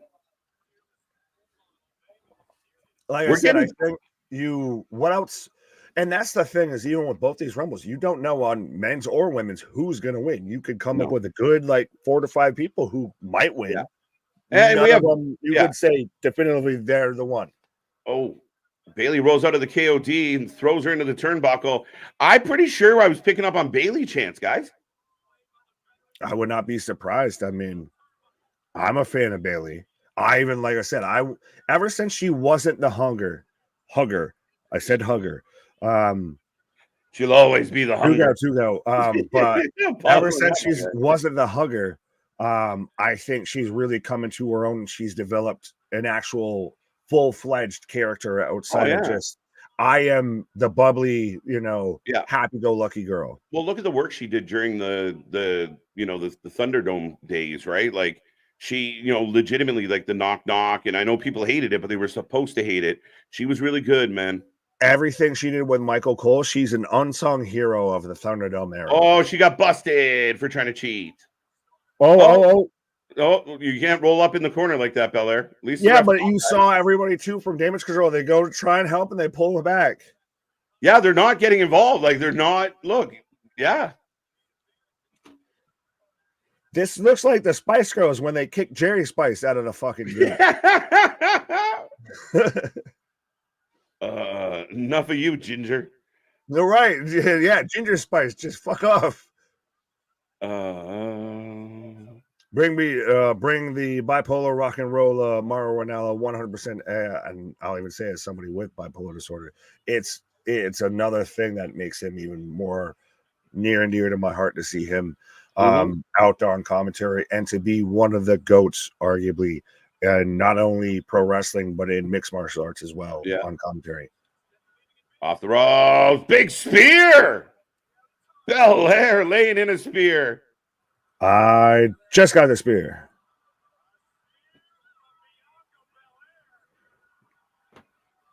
Why are you acting like Damage Control is going to interfere? They have literally done fuck in all this whole match. Well, because she's surprised, right? Like, KOD! Well, then look confused. Don't sit there and be like, come on, bitch, what?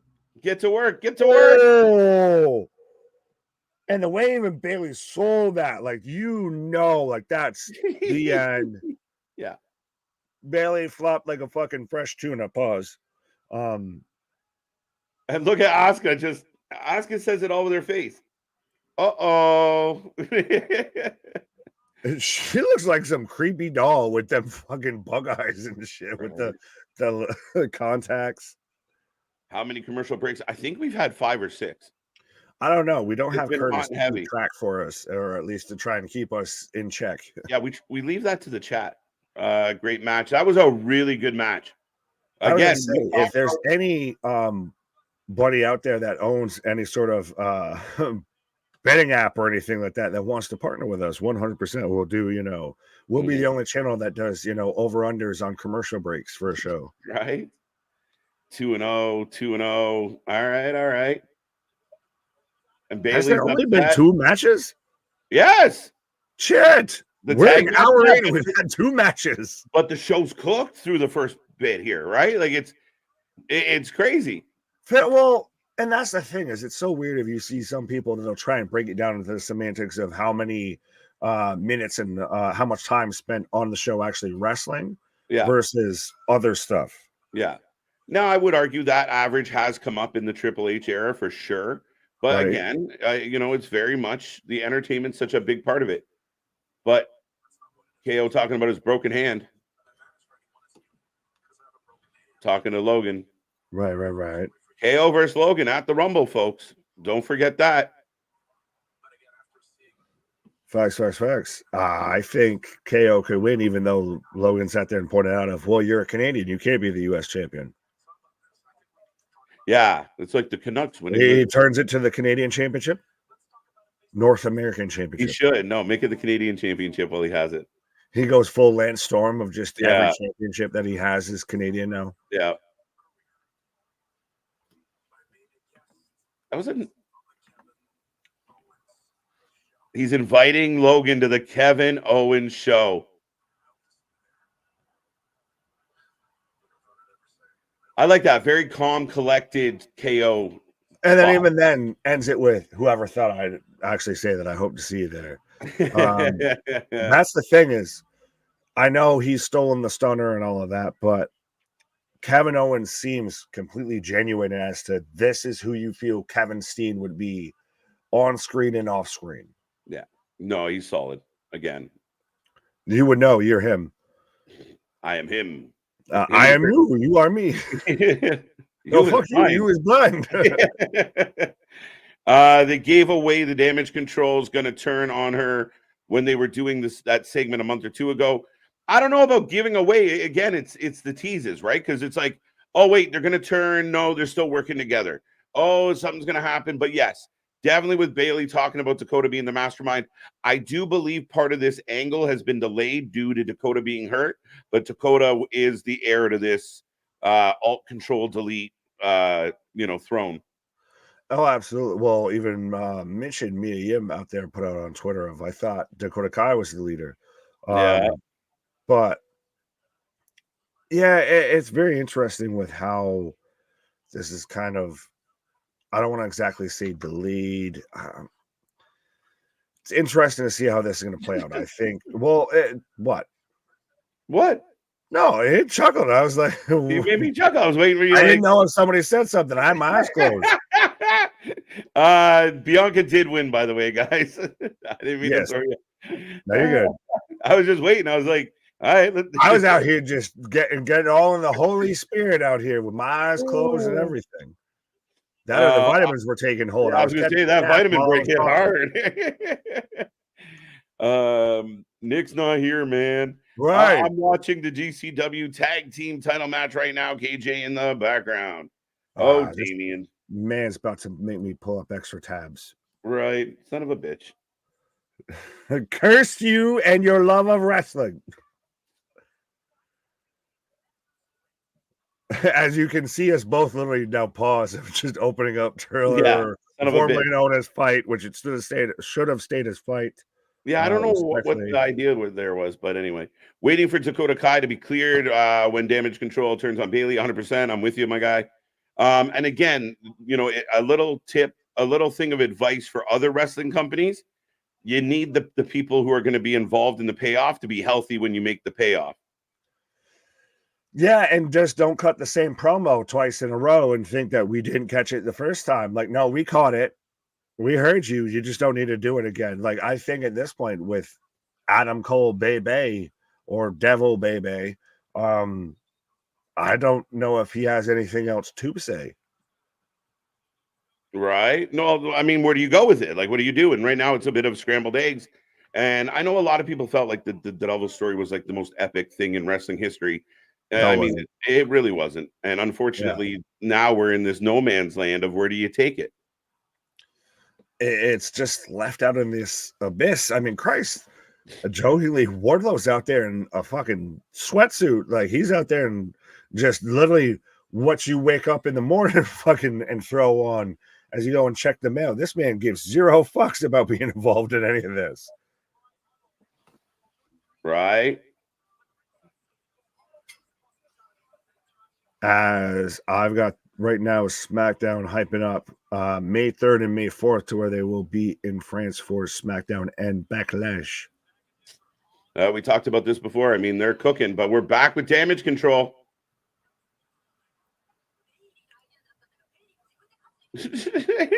I need subtitles. Give me subtitles. Bailey shows up like the drunk girl they left at the party. Where'd you go? Look, we didn't want to cause a DQ. But I like though how Dakota's got to be like in one hand the translator and on one hand the de facto leader of like now because there's this rift clearly. She's got to be the go-between, and so then it becomes just this numbers game of, well, it's 4-on-1, and Bailey, you're the one. Yeah, Dakota politely saying, like, you're on your own. We want you to win the Rumble on your own. We're your buddies, but you got this. Like, you're on your own. Read between the lines. Nick, yeah. What does my tattoo say? Dude. And then... And then Bobby and the that's Cody right now, just going to Hunter of like, so I'm gonna finish the story, and then yeah. Here comes Bobby and the Profits. I like the entrance. I really do. The Pride, get it right. Yeah, I don't know about that name. Bobby and the Profits much better, and yeah, the Pride's a bit interesting to me. I don't know if I love it. I'll be honest. I saw somebody I think that suggested the Almighty Prophets as a name. We've kind of obviously joked about Bobby and the Prophets. I saw some people like, I mean, I don't want Hurt Business 2.0, but the Pride just kind of feels like, oh, I just can't wait to be king. Right. Well, maybe. But again, a lot of rumors about what they're going to do, but they have an issue with Karrion Kross and company. So we'll see. And they're officially babyface for anybody who was debating it. Yeah, man's look like he's about to fucking shoot a 90s R&B video right now.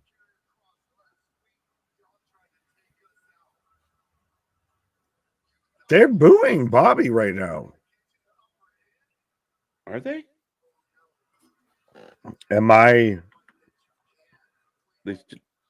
I don't know if they're booing Bobby or if they're booing him talking about Cross. I don't know. I do think it's boost for Bobby. which is surprising to me. I think Bobby should give the mic to Montez. But I wonder if because of just literally neither group has been doing really much of anything, the newest return is now the de facto face.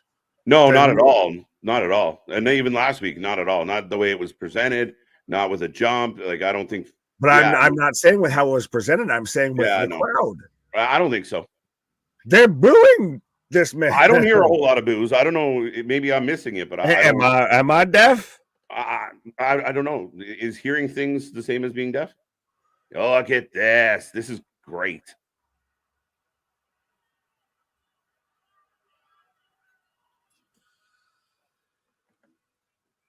As Allerin comes out and says, "Let's do a video package."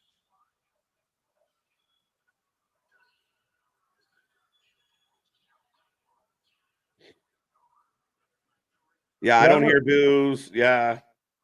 Oh, but Juan says, I think so. So, again, the crowd split on this one. I didn't hear boos. And they've been cheered for weeks. So, I don't know. Well, that's why I found it interesting. Mm-hmm. They need MVP. I wouldn't. Oh, he's busy beating up Jericho. I mean, but yeah, they could use. Bobby's not a great talker. He's just not. Facts. Very. But I like this a lot.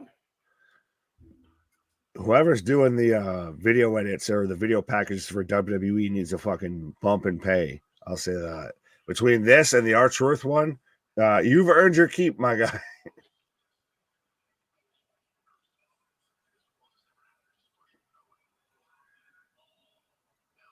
The Final Testament. There, they got official name. So that's for their name. There's the Final Testament. The Final Testament. That's not a bad name. That's not a bad name. I can get behind him.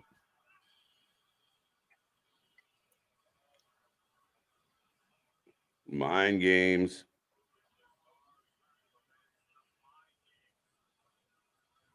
Oh, we go back to Paul. Uh-oh. My liege. Lord Heyman. So we've got Pretty Deadly now trying to partner up with the Bloodline here. Aren't these two supposed to help out finding, one ring to rule them all? Like, what is happening here? One ring, like shit. Spark my ganja. Blunt the knives, bend the force. Feels like a mix here. Yeah, if not quiet, more than actual. Yeah, I didn't like.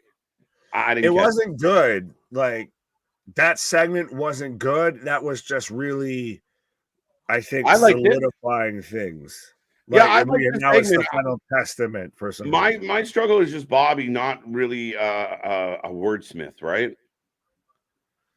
Well, and even then, you had the video package, and realistically, you could have even just had the video package on its own, and it still would have been fine. Like that whole segment, I guess, capsulated didn't really do much for me outside of all right. So I've kind of got that this is the Pride, and they're supposed to be the baby faces, and then they're definitely the baby faces. Well, and then now we've got the Final Testament, so now we're just getting the battle lines have been drawn. Yes. So after being jumped last week, Bobby comes out, says he's had you can't treat us like that. We're not dealing with it. And then you get the big package from the Final Testament. Again, as far as the setting up, and again, where you look for stories to be told, I thought it was fine. I thought it was good. Corey sold it well. It's like money. Yeah. I was gonna say, with the biblical guy out there, with Big Dog out there saying he likes, the Final Testament. Is this where we need to start just going? The end is nigh. The end is nigh. Time to run away. The end is nigh. And here comes Carmelo Hayes. He is him Jones. He is him Duncan. He's out here stomping mud holes in his Himberlands. 100%. Him Cricket. Him and absolutely. Him Hendrick. And again, the more I've heard it and everything, if I still like I'm Trick James, bitch. That's. Yeah. Apollo Crews or Cameron Grimes? What's the question? Like, I is it really think in people jeopardy are here? just guessing as to who's going to be the third man. It can't be Apollo Crews, guys. That's going to be flat as fudge. But do we get somebody insane like a Jacob or something? Like, does this go the way of when we had the outsiders of Hall and Nash, but who's the third man? And somebody comes out, but whose side is he on? Interesting. Well, that I thought Anthony hit it on the head. I think Braun would be a nice shout. We Brawny were the Strowman with the bloodline? no Braun Breaker. Okay. Because of the history with Paul, nobody at SmackDown really wants to help the bloodline because they've been assholes for 2 years. And yeah, I think at the end of the day, I mean, you can kind of dive back into that. People are itching for Braun Breaker to get some main show love. This would be maybe a good spot to do it. Not a bad show. Not a bad show at all. If Carmelo Hayes is on SmackDown, Braun Breaker could be on Monday Night Raw. I don't think one's exclusive to the other, but possibly. Carmelo's been on SmackDown for the past couple of weeks, so I don't think that warrants that statement. What do you mean? I mean, again, he's not. I'm saying it's in that, like, with Braun showing up on Monday Night Raw. I'm saying Carmelo's been on SmackDown for a hot minute, so I don't think we should automatically anticipate, well, because Carmelo's here, that Braun needs to show up anywhere outside of NXT. No, what I think the idea though is that because you see Carmelo, kind of leaning towards being part of the SmackDown roster full time, that you're probably not going to bring Braun into that full. Oh yeah, if we get there, then yeah, that's very much. If we're gonna go there with that, I see that, because then you've got Braun, say, versus a Jonah versus an Otis. You add into that big beefy boy slap and meat division. Absolutely. As we are in a commercial break, folks, and I believe GCW is just giving us a video package at the moment, but we are keeping an eye on GCW. We are sticking around for Rampage, and we are back tomorrow for TNA Hard to Kill and New Japan Battle in the Valley. It's going to be a fun one, and we're looking forward to it. Make sure, be a friend, tell a friend, take our link, share it, let people know we're going to be live for a marathon Saturday. It's going to be a fun one starting at 7 p.m. tomorrow night, and I'm looking forward to it. I really am. You're being a bad wrestling friend if you're not telling, your wrestling homies or anybody that you know that's talking wrestling about us. Right. Spike open for Doink the Clown.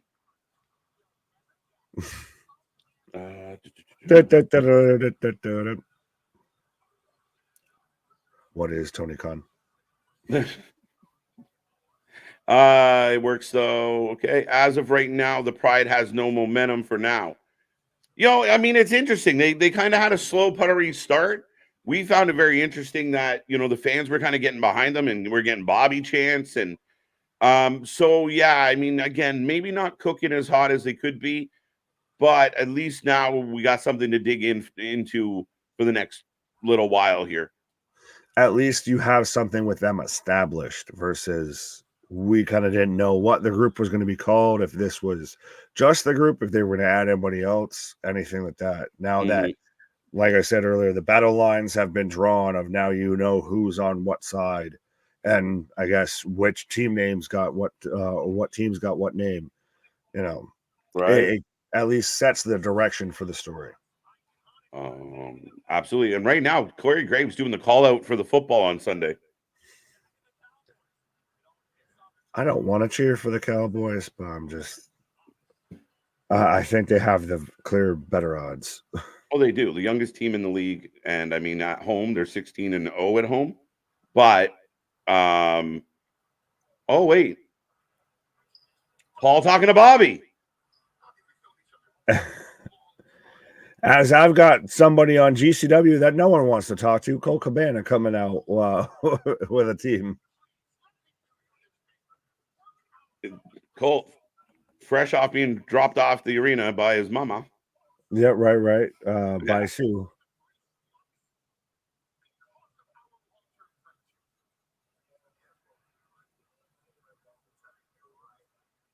Long-term friendship between Bobby Lashley and Paul Heyman. Does anyone recall that? I don't.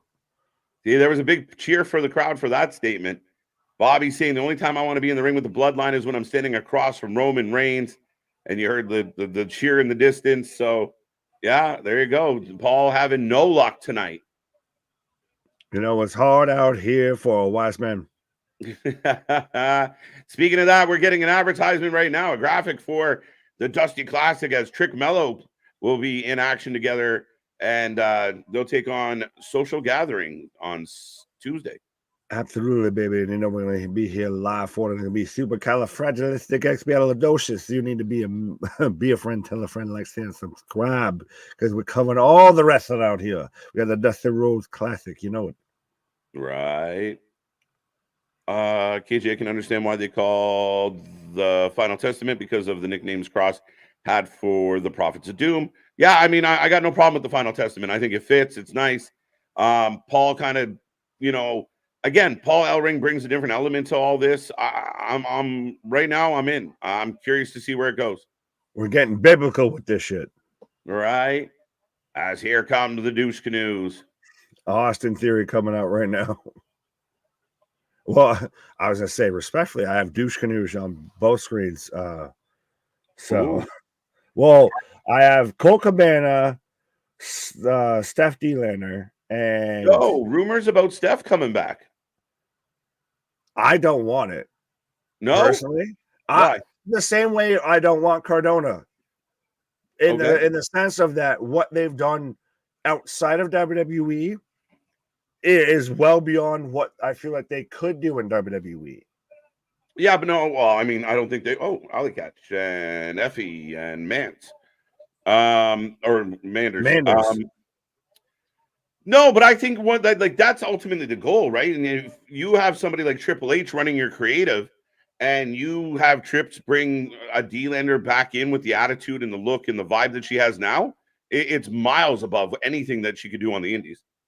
But I don't think she could do half the stuff that she does on the Indies in WWE.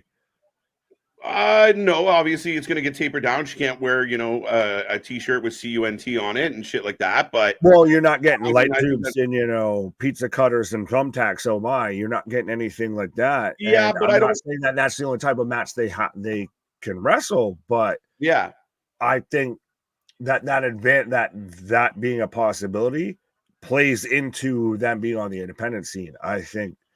I don't know. Do you see her in the shuffle with like the Raw women's division? Yeah, why not? Based on what she's doing right now, she shows that she can be a strong personality. So yeah, she would have to work her way up, but her coming back into the fold and being, you know, like how many others that went out to the indies, went out to other companies, refound themselves, reinvented themselves, and then the WWE brings them in and capitalizes. I think that's a lot of potential there with D-Lander. Oh, well, and fair enough. I do want to clarify. I do think that she has nothing but potential in front of her.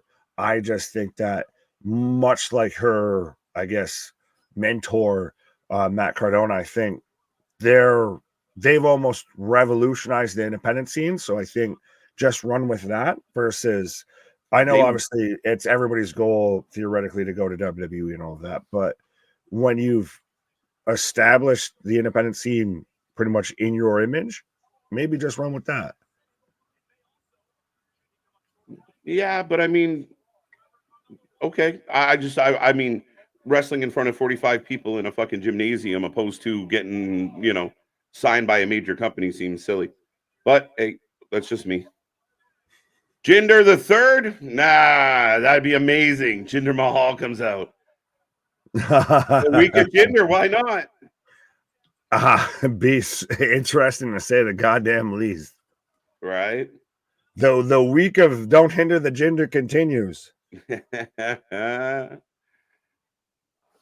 Austin Theory's entrance has gotten better. I didn't realize it changed. Carl Anderson goes after AJ Styles. One of the you bring, you know, you use one of the OGs in the from the OC against. I don't see it. I don't see it. No. Austin Theory for the win. Yeah, I mean, a better chance of Luke Gallows showing up as fake Kane. There you go. That's the angle. Run that. Right. Card subject to change, 100%. Y'all know how it go. Like I said, there you go. Okay, that makes sense. But we are back in commercial break right now. Who you taking, Mello or Austin Theory? I kind of feel like Theory needs the win. Carmelo right now has had their fucking number though. Carmelo gets the win, and that's when they officially, quote unquote, sign as a SmackDown superstar. And Okay. that leads to even more of the kind of tension I feel that's Mhm. been bubbling beneath the surface between Trick and Carmelo. Okay. Especially with them both being in the Dusty. That could work. And then it ends with, I was the one who did it. I set you up all along, and peace out, motherfucker. I'm off to the main roster. Right. Marvin saying, I think, yeah, we know how that works. So, Marvin, if there's a will, there's a way. Exclusive rights seem to be a little flimsy around here. Right. Speaking of flimsy, I just had Ali and Effie just double hip thrust to the side of Colt's face, and he just is sitting there enjoying it. Yeah, like, why would you be like, yeah, fuck it. This is why at times these shows are enjoyable and also hard to watch. Yeah. You're not supposed to be sitting there hoping that people hit you with moves. This is the same company we have sat there and sang the praises of is the same company, the only company that's made us quit watching them midstream. Mm-hmm. Yeah, I mean, it's facts. 100%. I don't understand why Swerve Strickland is in action on Rampage and Eddie Kingston as well. KJ and Nick. Again, I don't know, but hey, why not? Because Try and get people to tune in. Rampage is just Dynamite light, so of course they're gonna throw them on there. Yeah, but we're so used to it. And actually, something we haven't talked about is Jeff Hardy puts out a tweet and then got yanked down of an Instagram comment, I believe. Yeah, we are trapped in the Rampage purgatory, so to speak. You have to be booked on Rampage to be in Rampage purgatory, though. Mm-hmm. I saw a lot of fans turn on them real quick of like, well, if you don't want to be here, quit. I'm like, holy shit. But that's the AW hardcore diehard frontline fan base is dealing in absolutes. You either hate it here or you love it here. There is no in between. There is no discussion about anything. Mm-hmm. It is you either love it or you hate it. Yeah, and I don't disagree with that. And listen, people can say whatever they want, but the Hardys are another name that came out of WWE that they made a big deal about signing and did 0 to nothing with. Period. But this is also, though, with them being this vocal about it, because Matt, let's be honest, Matt's been very vocal about it as well. This is what happens when you sign former stars, that the reason that they're signing with you is because the other company won't make them stars anymore. And you'll make them stars, right? And then when you don't do it either, now they're mad at you. Yeah, no, it's really, really interesting right now with that whole situation. Again, it's just all the not I'm saying all, but the vast majority of shit coming out of this company is all this kind of petty shit. As we're back from self-inflicted. Very much so. It goes back to constantly. I hate to break it to you, Tony, but the call came from inside the house. Yeah. You said self-inflicted damage as Carmelo. What a move.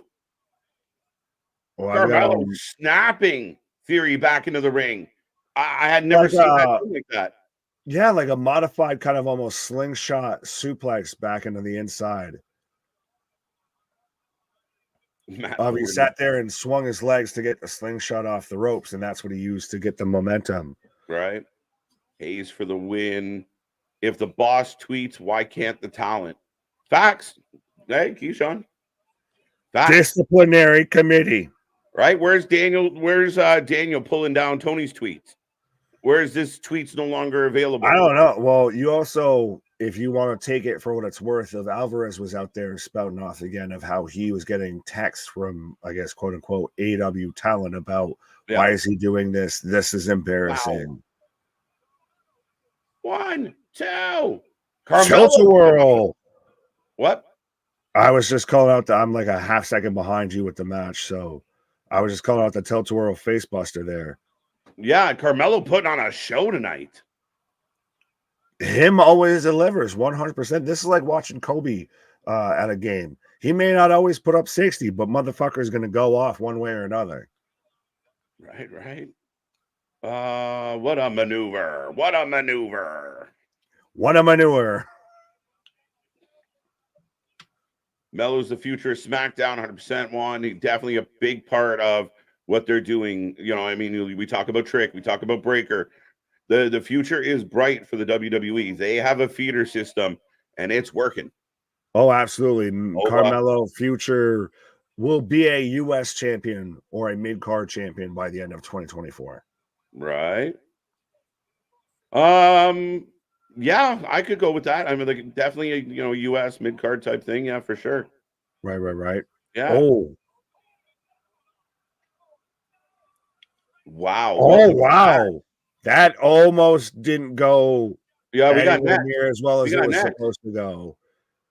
So Theory hopped up, hit his own kind of slingshot, like Spanish no. fly just off of Yeah, that. the ref calling for the match. Shit, we just saw this. Yeah, that didn't get all of that.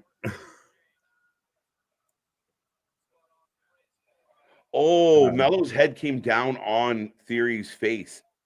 Yeah, they clanged heads. They fucking, you can ring my bell. Wait. The crowd goes silent, folks, as we got another referee stoppage. We recently saw this happen to Imperium. That's it. That's an unfortunate end to that match. Now, okay, I'm glad that they're safe about it. Speaking of safety, Tony Khan, we don't like I was it. hoping that I was almost worried when we had Waller in the ring. I was like, don't make this an angle. Don't make this an angle. Like, if you're gonna have this match, have it end clean. Don't do an angle, an injury spot for this to be an angle.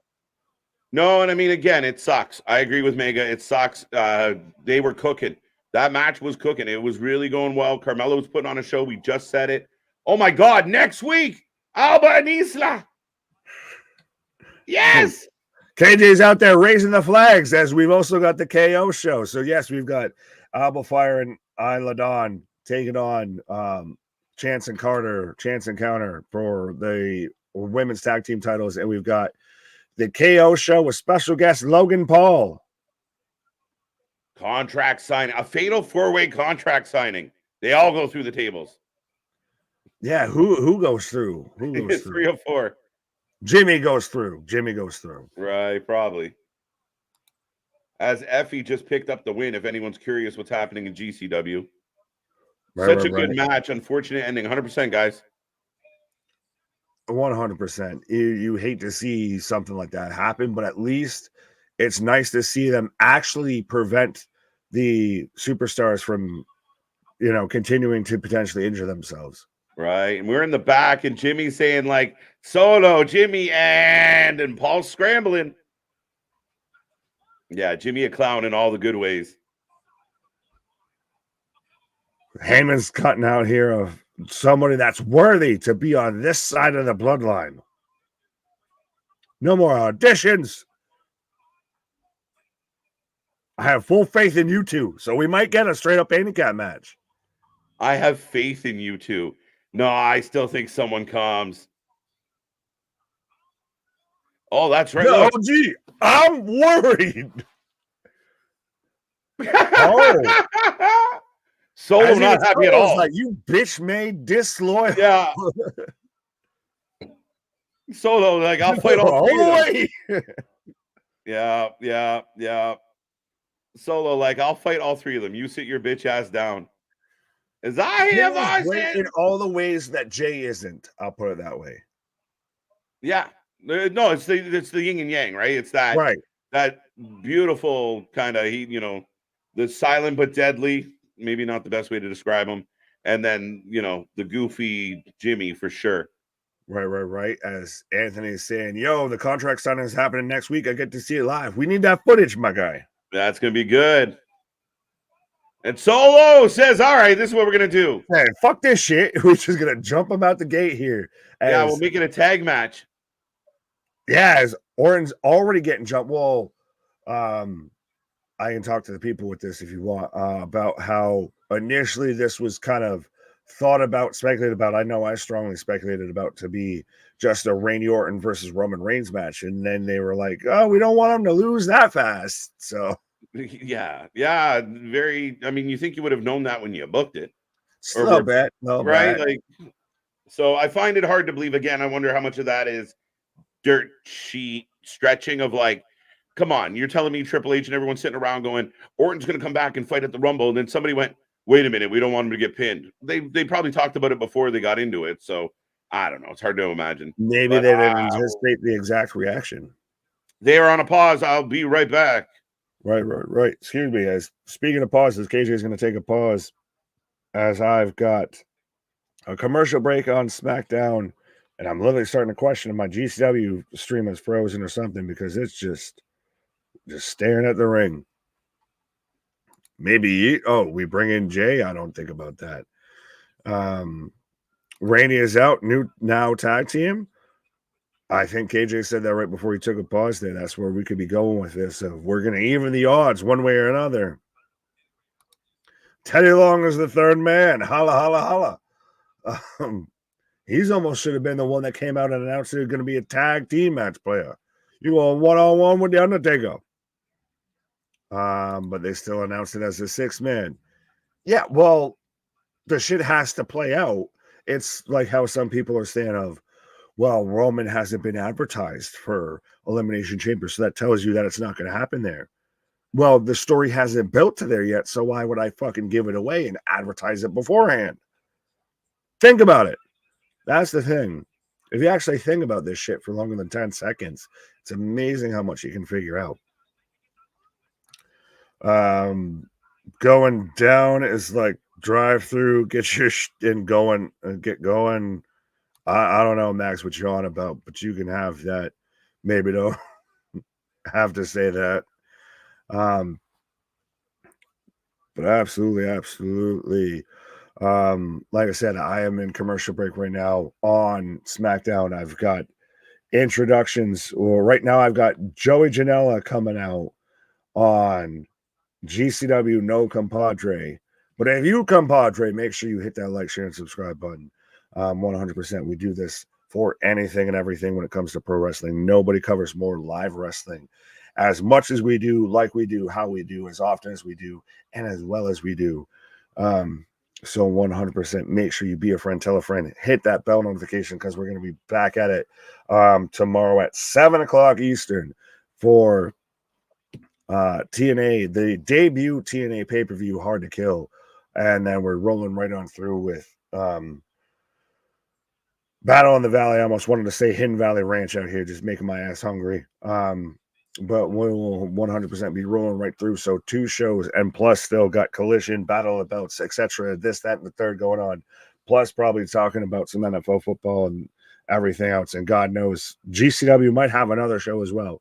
So 100%, that's why you need to be a friend, tell a friend, hit that bell notification because you never know what will show up and be covering this and that when it comes to pro wrestling, especially when it's kind of becoming a bizarro world of right now your top babyface in the company is R-Truth, and I'm kind of here for it. I still think this man should be one of the first active competitors to go into the WWE Hall of Fame. As no yeet ho no, why are we just getting a giant no yeet? I guess chant in the chat going on right now. Hard to Kill, wasn't that a Steven Seagal movie? No. Most Steven Seagal movies are just labeled as hard to watch. So close, but not quite. Kyle, have they announced what time Elimination Chamber will be on? KJ Nick. Well, I believe as so Randy Orton getting card off here. So it is going to just boil down to a straight up tag match. Interesting enough, but I feel like now we're going to get to where Orton pops up at the end, and maybe that's where we get a Roman shows up or something, or we just get Randy shows up and just RKOs everybody, and we get him big over before, the next show.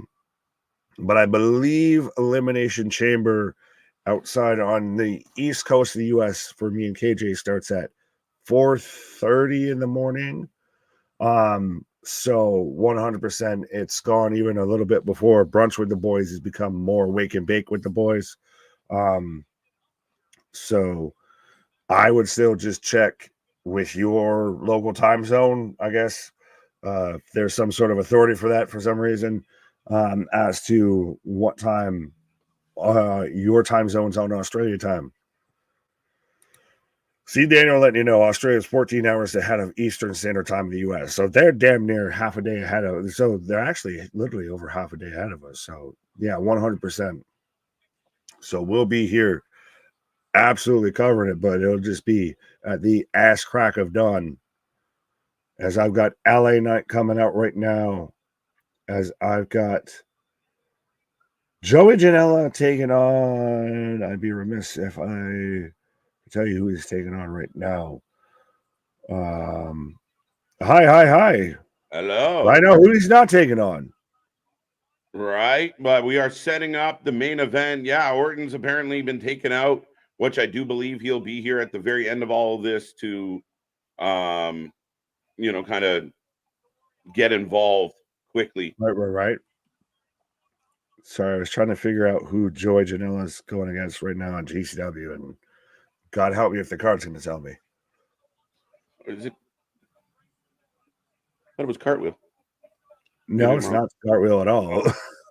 No. Unless he's been down and changed complexions. Wiggy, eggs and bakey. Yeah, what? Well, that's another thing. That was the last thing that was brought up before you pop back of how we'll be here for Elimination Chamber, which will, I believe, on the East Coast starts at 4:30 in the morning. So we'll be here. Yeah, breakfast with the boys for Elimination Chamber. It's going to be a fun one. Nick and I might still be on from the Friday before, so hold on tight. Don't you put that evil on me. The all-nighter with the boys. We're going to have a sleepover, and in the morning, I'll make waffles. Making waffles. Donkey! Absolutely, my guy. I'm about to, I know for a fact right now, coming tomorrow morning, I got French toast and bacon and shit lined up for me. Shout out, wifey. So 100%, I'm excited. Dun, dun, dun. Got Bloodline for the win. We will take any predictions on this. I think the Bloodline loses, and I think Randy Orton comes out and hits an RKO before this is all said and done. Yep, Team Babyface for the win, because the only way that the heels win here is if Roman's somehow in the building, and they saved it for the last segment of Randy comes out, and then Roman comes out to negate Randy. Yeah. Which then, why the fuck did you have the match to begin with? Yeah, why you having Paul run around and try and find somebody while Roman's like sitting? I mean, it was still great, and I get the carryover, but still. I want more Roman. Yeah. Paul was unsuccessful at finding a third member to join the Bloodline, so Solo said, hold my beer, and went and took out Randy Orton. Right, 100%. When I see what's on site. Christian saying, I say Styles and Knight wins, and after the match, AJ will betray Knight again. Well, that could be interesting if there's any discourse between the competitors in the Fatal 4-Way.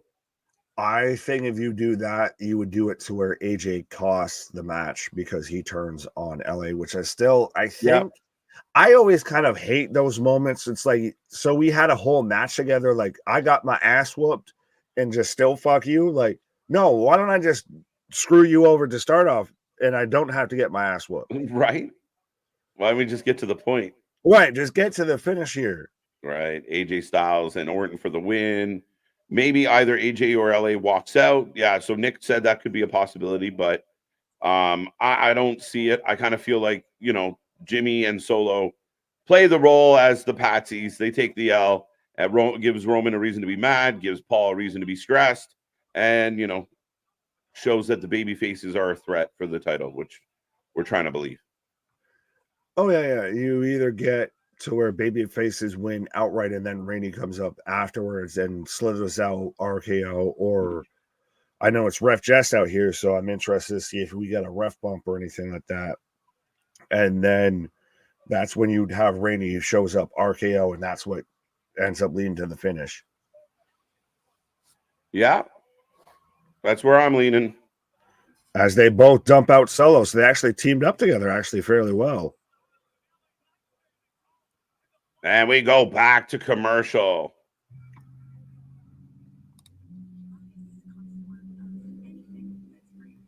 Next week's show looks so good. Which one? SmackDown? Or are we talking about Monday Night Raw where we're getting Seth Rollins versus Jinder Mahal in the Tony Khan Bowl? I know the bowl season just wrapped up with college football. Now we got it in pro wrestling. No, absolutely. Monday's looking good. Monday's Sorry. looking good. Friday's looking good. Tuesday shall be good. We got optimism for Wednesday. I hope they're 0 for 2 in 2024 as far as I'm concerned. Right. Never mind. The crowd just woke up. What is your prediction for Walker versus Ankalev tomorrow night for UFC main event?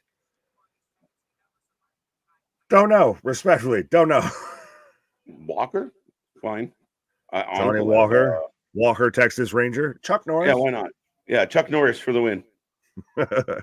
If he doesn't win, then nobody wins. Right. The Elimination Chamber watch along will be slim with not many people being in every watch along. I challenge you on that. Come find out. Right. The best way to find out about that is tune in, because I can tell you it ain't going to be there. Yeah, we've stacked. We've done shows at 3 a.m. that people showed up for. Why not 4 a.m.? Absolutely. 100%. And again, nobody does it like we do. Often imitated, never replicated, never duplicated. That's why we've said it before.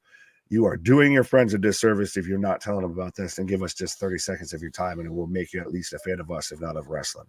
There you go. That's how we roll, folks. Seth versus Jinder and Abu Dhabi. That's the best. How many gimmicks do you want, Daniel? Khan?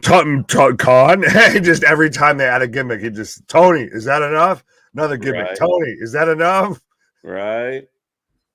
Thanks to Tony Khan. People are, it backfired.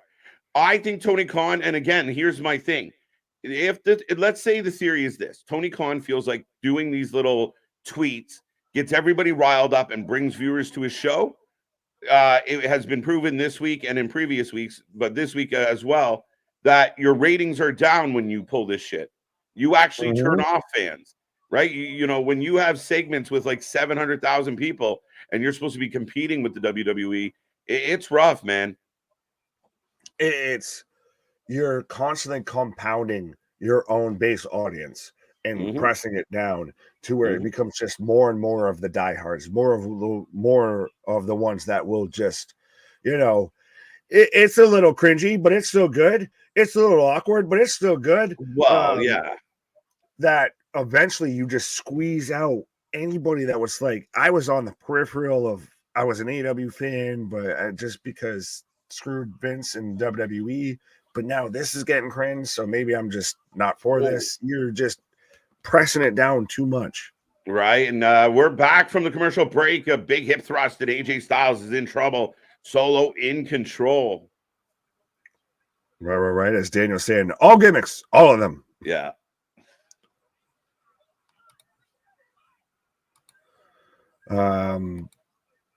Thanks, Tony, for drawing my attention to Jinder, and now I'm looking forward to this match. Yeah, realistically.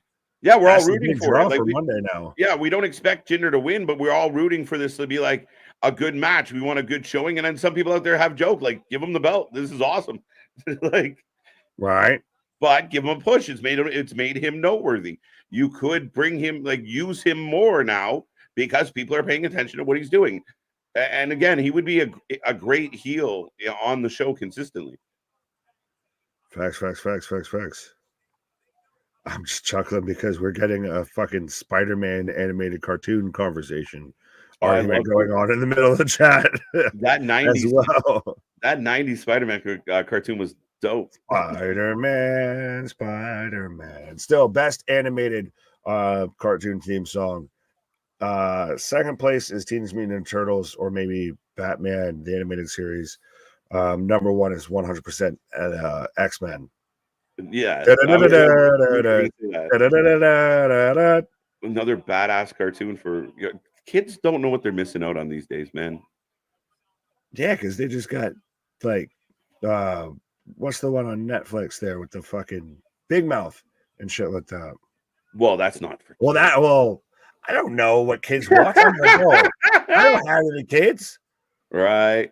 I bet that pops 2 mil. Max, that's a good thing. I will really curious how many people tune in on Monday now because of this. Will, they kind of average around that 1.5, 1.4 to 1.6 as far as their viewership on a Monday. Would this see an uptick like it did a couple weeks ago? That'd be very curious. And that would be the ultimate pie in the face for Tony is if Raw ratings come out and they do 2+ for the main event. If the match between Jinder and Seth Rollins does more than Dynamite's number, oh boy, howdy, Tony Khan, bat down the hatches, my guy. Oh, that's almost a given, right? Come on now. Right, but that's gonna be, like I said, bat down the hatches. That's what you're asking. That's the thing, is you asked for this. You walked up and just poked the biggest guy in the chest and said, "What are you gonna do about it?" And then when they punch you in the face, you're like, "Why'd you do that?" Mm-hmm. Oh, LA and AJ arguing. So people who've talked about dissension leading to a bloodline win, this might be it, folks. Right. As Jimmy turn around, AJ kicks LA in the face. Taking a bullet. Super kick to LA. I love I love watching AJ go hard though. Like nice spot there, double cross body. Well, A lot of people before AJ came back, and I think us, you included, said it seemed like AJ might have been going half speed. He might have been allegedly, potentially phoning it in, or at least very much in his comfort zone. I hear voices in my head. Yeah. All right. Speaking of comfort zones, this is where the crowd, you fucked up.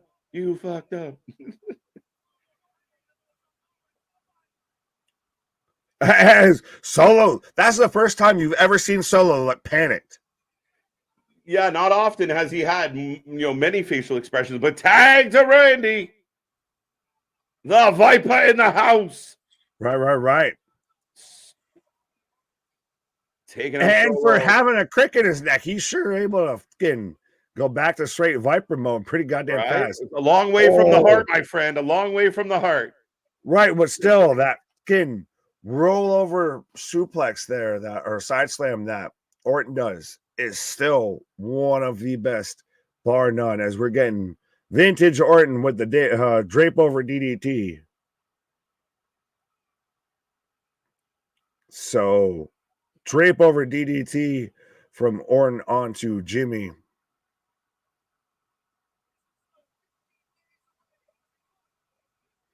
Setting up for the RKO. Oh, roll through, small package. RKO! Super kick. Super kick into the RKO. It's over. So LA and AJ don't get along. Randy comes in, steals the show as I predicted. And Solo now mugging Randy. But AJ Styles getting up onto that apron.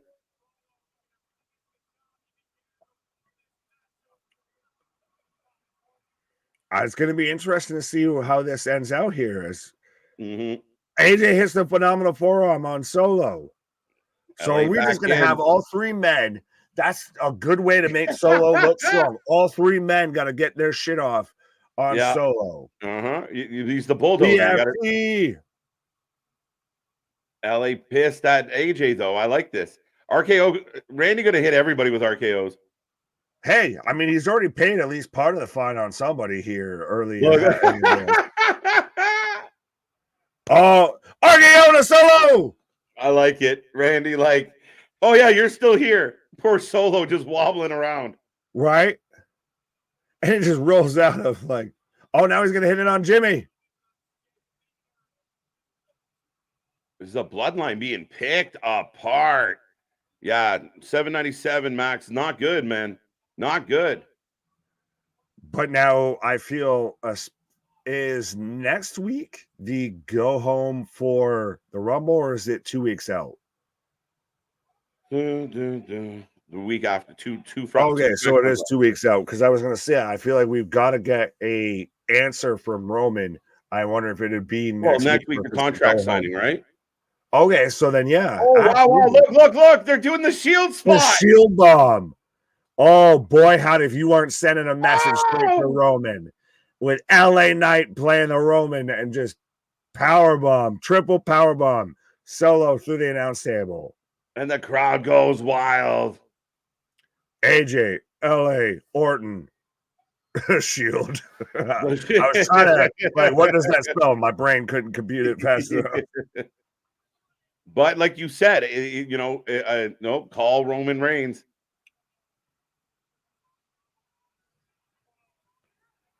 Oh, Paul not happy. That hair getting great. Interesting that that's the second week in a row that SmackDown's essentially ended with almost the same players involved, and they've ended with just a spot to end it. The camera's the only thing picking it up. It's not the mic. It's not, they're cutting a promo, anything. It's literally just the camera zooms in and can pick up what they're saying. Yeah, no, I like it. I like the feel of it again. Like it's, Paul did his best to keep all this shit together. The bloodline gets taken out methodically tonight. And then you look and, you have a very disgruntled, Paul Heyman looking for the tribal chief. I'm good with it. Was there only 3? No. Yeah, the other match. There was only 4 matches tonight. 4 matches. And one didn't end that well. Right. Speaking of ending not well, I've got the ending of Aquaman right now. Oh, there you go. TNT, as I've got Bullet Club War Dogs coming out in GCW. Right. 3-0. All right, folks, we will take a rating out of 10. What did you think of SmackDown tonight? If nothing else, the energy from start to finish. It was a quick moving show. Felt like it went by in a pretty good blink. So, yeah, the baby faces stand tall leading into this contract signing next week, where we'll start to unravel them a little, I believe. Oh, yeah, 100%. We've got layers here. What is your rating, sirs, before we start clicking on any of the comments here? Yeah, we'll remind everybody out there, we are going to be here. We're staying for Rampage. That will be part of our post SmackDown show, Rampage show. Yeah, you know what? I liked tonight a lot. I thought the energy in the building was good. I thought the angles that they were setting up, they're building towards Rumble in a lot of regards. Not a lot of wrestling, I will admit that. But they let Bayley and Belair go, through 2 commercial breaks. The main event was solid, not more of an angle than a match, but it served its purpose. Yeah, I'm going to give SmackDown an 8. I'm really happy with it. Really? You're going to go 8? Yeah. Oh. I like layers. Layers like an ogre, like an onion, sir. Like an onion. Cakes have layers. What about parfait? Everybody like parfait. Right. I was going to be trying to be advantageous and give it a 7. You went full 8. I was almost going to go 6.5 because I thought you were going to go 7.5. No, I thought it was a really good show. I was entertained. You're not entertained, I guess. Yeah, I enjoyed it. It could have been because of the lack of actual matches. There was just something with this. It could have been, I don't know. Like I guess I'll give it a 7. It just felt like a little bit of a placeholder on the road to Royal Rumble. Not a terrible show, but not the best show. Yeah, my only argument against that placeholder feel is that everything they did tonight, KO was building, Belair and Bayley was building towards the Rumble. They were forcing her out on her own. The whole thing with the main event, the whole thing they tied through the whole show, everything, like it wasn't really just a standstill. Everything was moving our Royal Rumble story. Well, I don't mean exactly in a placeholder as in a standstill of nothing that really shifted anything one way or another. Like it was one of those. It was still a decent show. It Mhm. was not anything, to write home to mom about or anything like that. It was not something that was very much getting you super excited for the Royal Rumble. I would say, if you just tune down and watch this, I'm not. This isn't selling me overtly on the Royal Rumble. Like, this is not, oh my god, I can't wait to the Royal Rumble watching this. Yeah, see, that's where I give it the higher mark because I definitely felt like I want to see what happens to Bailey over the next couple weeks heading to the Rumble. I want to see what's happening next week with Randy Orton and LA not getting along already. Sorry, LA and AJ not getting along. Randy Orton, Bloodline gets taken out. Roman Reigns is going to be in the building next week for the contract signing. I can't really ding them for the fact that I love the Carmelo and Austin Theory match. Too bad it ended the way it did, but what a match that was cooking. But yeah, I feel like a lot of what we got tonight was exactly what I wanted 2 weeks away from a pay-per-view. Everything had purpose. Fair There was enough. no Fair like enough. throwaway matches. Even Oh, that's fine. Like I the said, agree to low stuff disagree. was building. Yeah, like I said, agree to disagree. You were a little bit higher on it tonight. I was a little bit salty spittoon on it. There you go. 7.5 out of 10, 8.5, 8, 7.5, 0. No Trish. All right, see money back in the Trish pile. I love it. 7, 8-ish. So 7.5, we'll call it Casey. So happy medium. 8. Yeah, see, I mean, most people are kind of right with us, like 7s, 8s. Like, I mean, it's not that far off. You wanted a little more butter on your biscuit, and I felt nice and toasted. Mike saying 5, he didn't like it. Why was I instantly trying to think of like toaster strudel jokes and everything like that? Right. But now Right. you're just making my fat ass hungry. No shit. Money, you'd have to hold on. You can have that. Heyman's phone misheard him and thought the crowd noise and said, call Roman Reigns. The phone heard all foaming things. All right, Daniel. He now has a membership at Bed Bath Right. and Beyond. No, and I love the little subtleties, right? Like, it doesn't take these big overt, like 2 weeks in a row, these little subtle moments that mean a lot, right? And we've seen Paul do this multiple times of just the call Roman Reigns spot, which means something went bad for the bloodline, and I'm good with it. I'm good with it. I like those little spots. It was a good show. I think it's an unfortunate victim of the past couple of shows that have been starting off the new year, have been in this big surprise kind of season initially out of the gate, starting off with 2024 Okay. and everything. So I think it was not a bad show. It's one of those that it's falling victim of when the past couple of shows have been anticipating a big surprise, have been this built up of it, or we're getting a triple threat to see who's going to face Roman on the last week's show and everything like that. And then they're going to appear, and then we find out when it happens live over they're going to be in a match and everything. It's those little detractions. It's not a big, hindrance on the show, but I think it's just been more of a victim of circumstance. I would argue that we were more disappointed at the end of last week's show than this week's show. And yeah, I mean, I think again, fair enough. I don't think. I just felt like it was a nice step in the right direction. We're 2 weeks away from this, and I thought they delivered, so we're close. I just noticed Jim Cornette has a TK gender video up. It's an hour long. I bet somebody. Oh, that would be interesting. I'm looking I forward was to gonna say, are you behind on this? Well, I hadn't heard. Well, not on like Cornette talking about it, because I'm sure we've talked about it just as long, of the whole TK situation. That's what I thought he was saying he was behind on. Yeah, no. Okay. Bianca versus Damage Control, seen that many of times.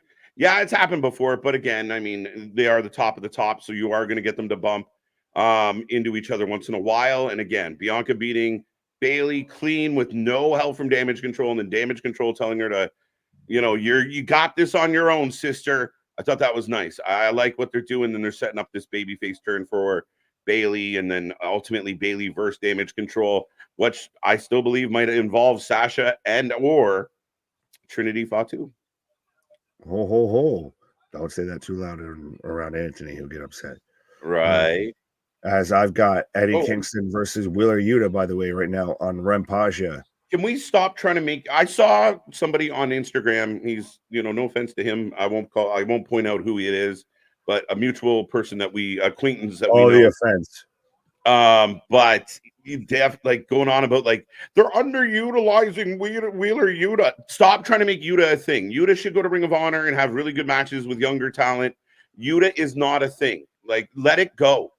Yuta should have been on Ring of Honor. That's the whole reason he even got to where he fucking was, is because of being involved with the Ring of Honor Pure Championship. Yeah, 100%. Much like the Mean Girls. Stop trying to make fetch work. Right. Stop trying to make Yuta a fucking top guy right now. No. Who you should be focusing on is the other man in this ring right now, in Eddie goddamn Kingston, who time and time again within this same company has been your most over babyface, and you proceed to constantly fumble the bag with this man. Yeah, and I mean, I just want more interesting things for Eddie. Like, great, he won this tournament, but now, again, there's got to be some type of story, some type of angle, some type of intrigue that you, instead of just like this week he's gonna fight this nobody, next week he's gonna fight this nobody. Like, does Eddie Kingston have the problem of being authentic in a world full of fakes? Of there's no one else that actually feels fucking authentic to actually go against him? Yeah, that's part of the problem. And I think part of the problem again is that, when you are a guy that needs good, to be driven by good story, and the person that's booking your show doesn't know how to tell a story, you end up, struggling, right? You end up just getting booked in random matches. And that seems to be the case for a lot of the titles. Is here's a random match, here's a random match, here's a tournament to decide a number one contender, here's a battle royal, here's an eliminator match. Like, there's no, even the Sting shit. Even if you wanted to do the Young Bucks, let's say we wanted to do the Young Bucks and whatever, fine. Sting chooses the Young Bucks, build an angle just to have Shivani come out. Like, why couldn't the Young Bucks slide into the ring and hit a couple super kicks on Sting and Darby, and everyone's like, oh fuck, what just happened? Opposed to, who are you gonna fight? Oh, I'm gonna fight those guys. Like, that to me is a lack of storytelling. It is the the pop-up book version of storytelling. Yeah, you had the Young Bucks out there fucking showing up like two dads showing up in the 80s at a fucking strip club. But I said 100% under Vince McMahon, you had the issue with WWE of it was all story, no actual in-ring content or anything worth a fuck. And now with AEW's gone the adverse of everything's in ring, but there's no goddamn story to anything. Pro wrestling at its finest is the blend of both of those. Yes. It's the best of both worlds. Of there's an actual story of, you want to see why so-and-so wants to kick the shit out of so-and-so, not just, well, they do it because they're athletes. Or and then when you got to go public with, well, the guy who's retiring picked who he's going to fight, well, that doesn't really build to anything. It's just a spot match. Right. Oh. No, I wasn't doing anything. I literally didn't click anything. Oh, I thought you did. No, I literally popped back. I'm honestly surprised Cornette hasn't had a stroke yet. You know what, guys? The thing about Cornette that I think people forget is the more that AEW fucks up and gives him material, the more he's actually laughing on the inside. I know he seems all heated and strokey about the whole shit with his blood pressure, but him and Brian know that they're just raking in the money, raking in the viewers. They have they get more views on YouTube than some of the shows get. Like, what can you say?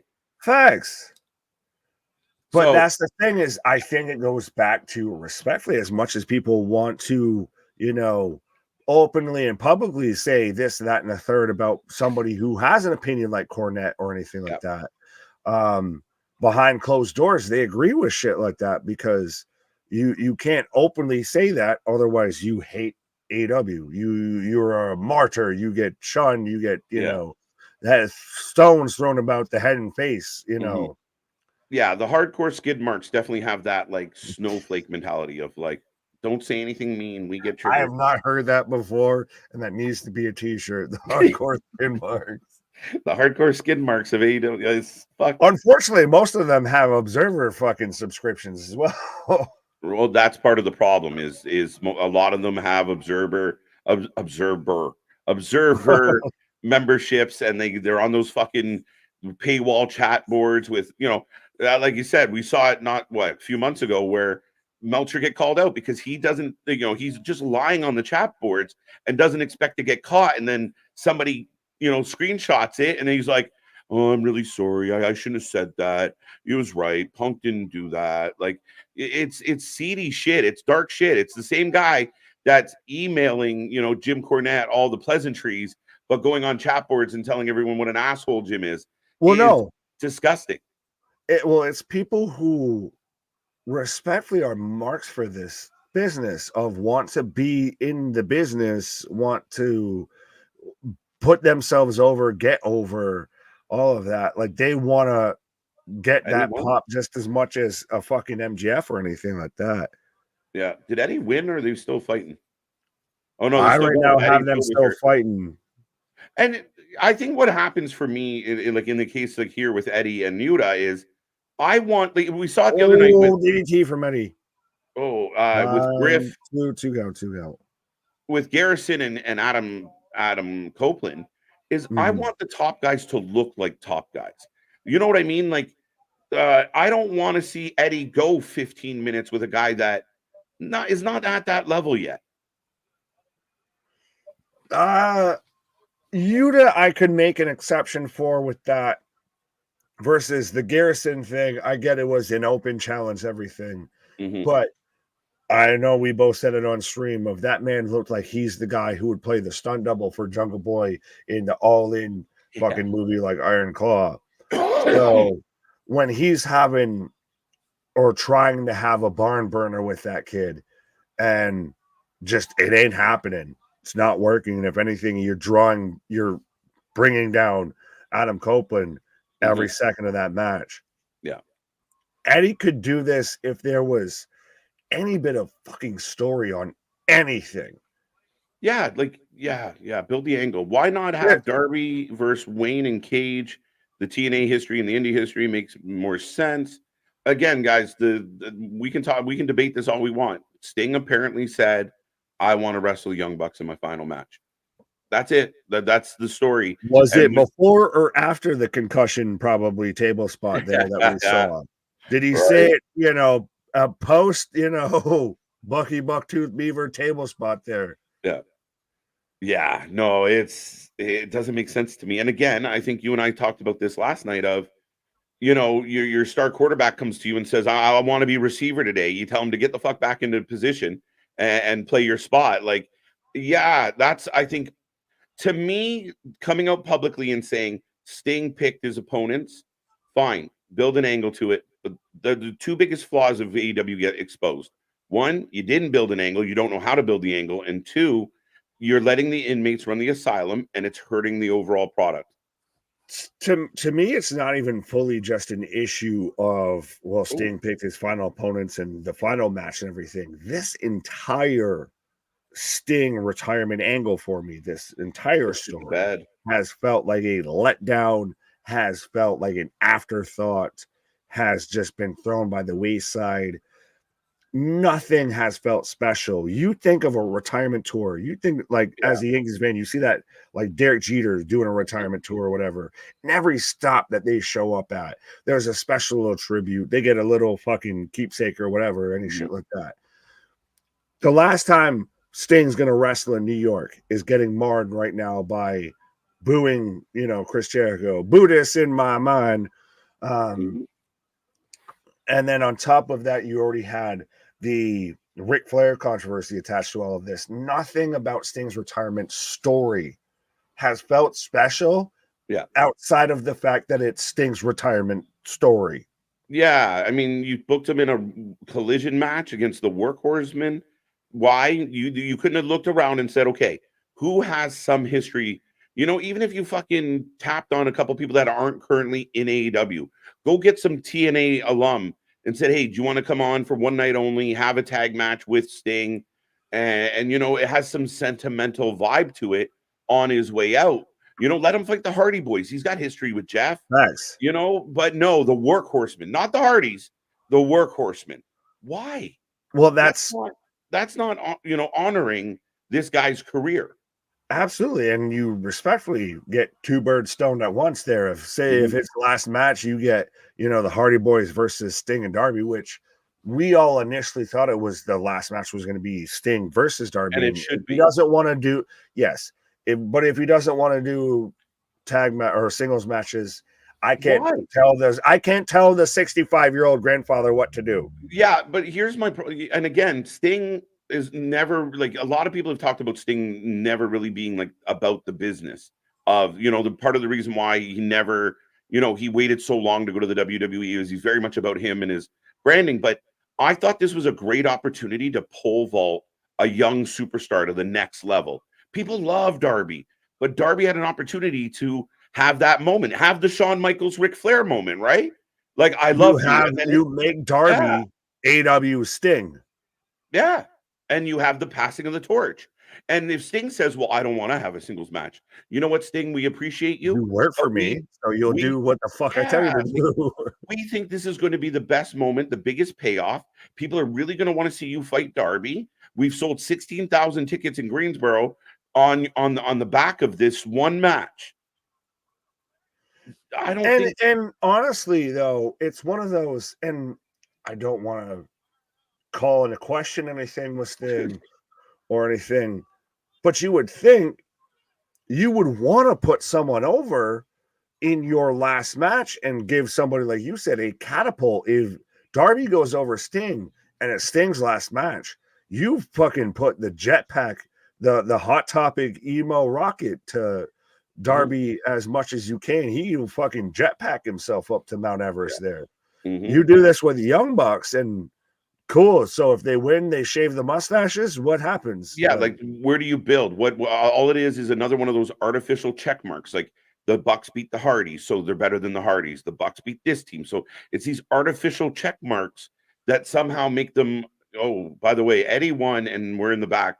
Um, but the Hardy Boys are here, trapped on ah, Rampage. well, they've openly said how they're stuck on Rampage. As Mark Briscoe literally looks like he's just happy to be there. Oh, I He's the love Mark. Beetlejuice on the Howard Stern show right now. You want to watch ratings go up? You want to watch ticket sales go up? You got to be putting Mark Briscoe on Dynamite. You got to be utilizing him better. He doesn't have to be the world champion. I get it, but put him in fun, compelling stuff. He is an amazing talent. And you got a bunch of them that just, if you used them better, they could get over. They could mean something. He has this thing that somehow AW seems to be lacking in this thing called personality. Yeah. 100%. Yeah. He has an actual and established character. He has Mhm. something that obviously we all know everything that happened with Jay, but beyond that, like continuing past that, he has a personality that you get behind, that you believe. That's what made the Briscoes work that fucking well. Now you just got half of it. Yeah. And again, I mean, I know we've started off just ranting and raving. Rampage is rolling along, folks. Thank you for still being here for those who are. And yeah, I mean, again, it's just critical because as a fan, I see a Mark Briscoe and I'm like, shit, why am I not getting Mark Briscoe, but I'm getting a Wheeler Yuta? Like, to me, I don't get it. Wheeler Yuta's not selling tickets, not intriguing for people to tune in. Why am I getting Riho instead of Statlander at a pay per view? Rio's not selling tickets. Stat will. You know, like give me shit. I see all the pieces to the puzzle, but you somehow don't want to put it together to benefit the You're fan. right. It's like when your fucking 5-year-olds trying to put a puzzle together and they're like, oh, that goes over here and that goes over there. And Mhm. no, just give me a goddamn piece and I'll put this shit together Right. myself. But yeah, Uh, no, that seemed like two dudes with attitude that are spiraling there with the Hardy Boys of just grabbing up Mark Briscoe. yeah. You're one of us. See, yeah, Yeah. my wife's leaving me and I hate being here if I'm Jeff. So Yeah, and Mark's been in um, a lot of these nonsensical angles since he's come back.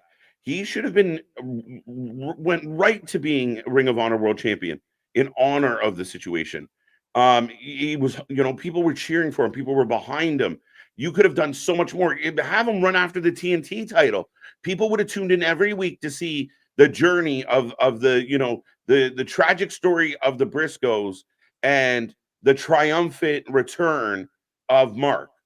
Mark Briscoe has very clearly at this point in AEW lost more matches than he's won, especially with the tournament and everything. But yeah, in that whole the segment with the Hardys, how that wrapped up, of you had Matt like grabbing by the collar, "You're one of us," and Matt's looking halfway deranged because Rebby's about to just leave his ass. Yeah, what the fuck is going on with that? I don't want to know, and I don't give a shit, because to me, I think they're respectfully both trash people. Like I respect Matt in the ring, but I can't stand Rebby. I thought they were running like an angle. Like I thought they were running like a public, like this was some type of work. The fact that that's even a fucking conversation. I was so confused. I was like seeing all these things, and I'm like, are they just trying to be funny? Right, but anyone out there, are you trying to run an angle with your wife? Or, hey, so sweetheart, for next month or so, I'm going to be the heel. You're the baby face. You just act like I'm a piece of shit publicly. Right. And I'm going to just act like I'm, I don't know what you're talking about. And then, like you said, you've got Jeff out there of, well, if we were actually booked on something, maybe we could do something.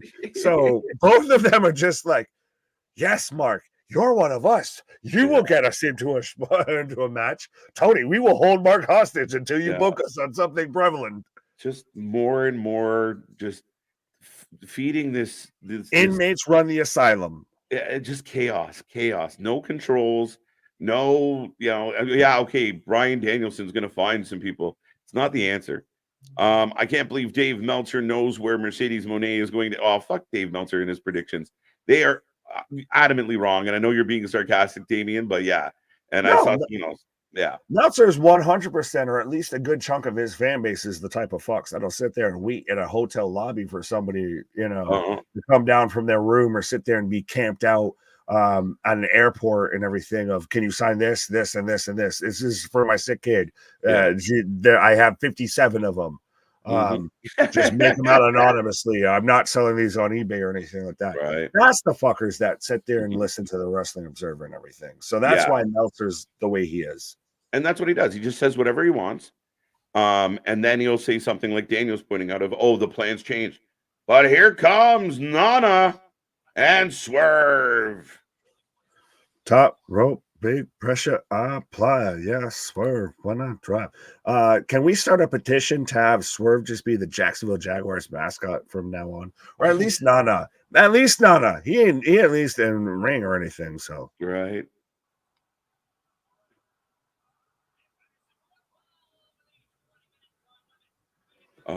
Meltzer has the power. I'm not sure what power you're referring to, Keyshawn, but at the end of the day, I've been very public. I know Nick feels the same way. He's been public about it. It's just Tony's got to separate himself from this, and he's got to get his locker room away from these assholes. They are hurting the company more than anybody else. Well, no. Even then, just don't leak information like a goddamn sieve. You can still have Meltzer sniffing around, but if you don't have half your locker room feeding him stories, then it's either he's going to report bullshit, or he's not going to have stories. That's it. Right. And we got Swerve versus Matt Sydal, because that's what Swerve needs in his life right now. How the mighty have fallen, I feel, when it comes to Swerve Strickland. And unless this is literally we're going to put you on the back burner until we're done with, I guess, Samoa Joe Hook and all of that. And maybe we get another Swerve Hangman match before we get one of them face Joe. I'd still think it'd be interesting if we had a triple threat. Swerve, ever since the Continental Classic, has been on a downward slope, I feel, booking wise. Interesting. Yeah. And I mean, he's hot as fuck. You think that would be pretty easy to roll into money? He got thrown into the situation with Keith Lee, like we were talking about that. What had happened at World's End, except Keith Lee could not medically compete. So you were very adamant about how it was a backslide of a match that shoulda, coulda, woulda, and now you're throwing it up a day late and $1 short. Mm-hmm. Yeah, you're not wrong. A Swerve in control of side L right now.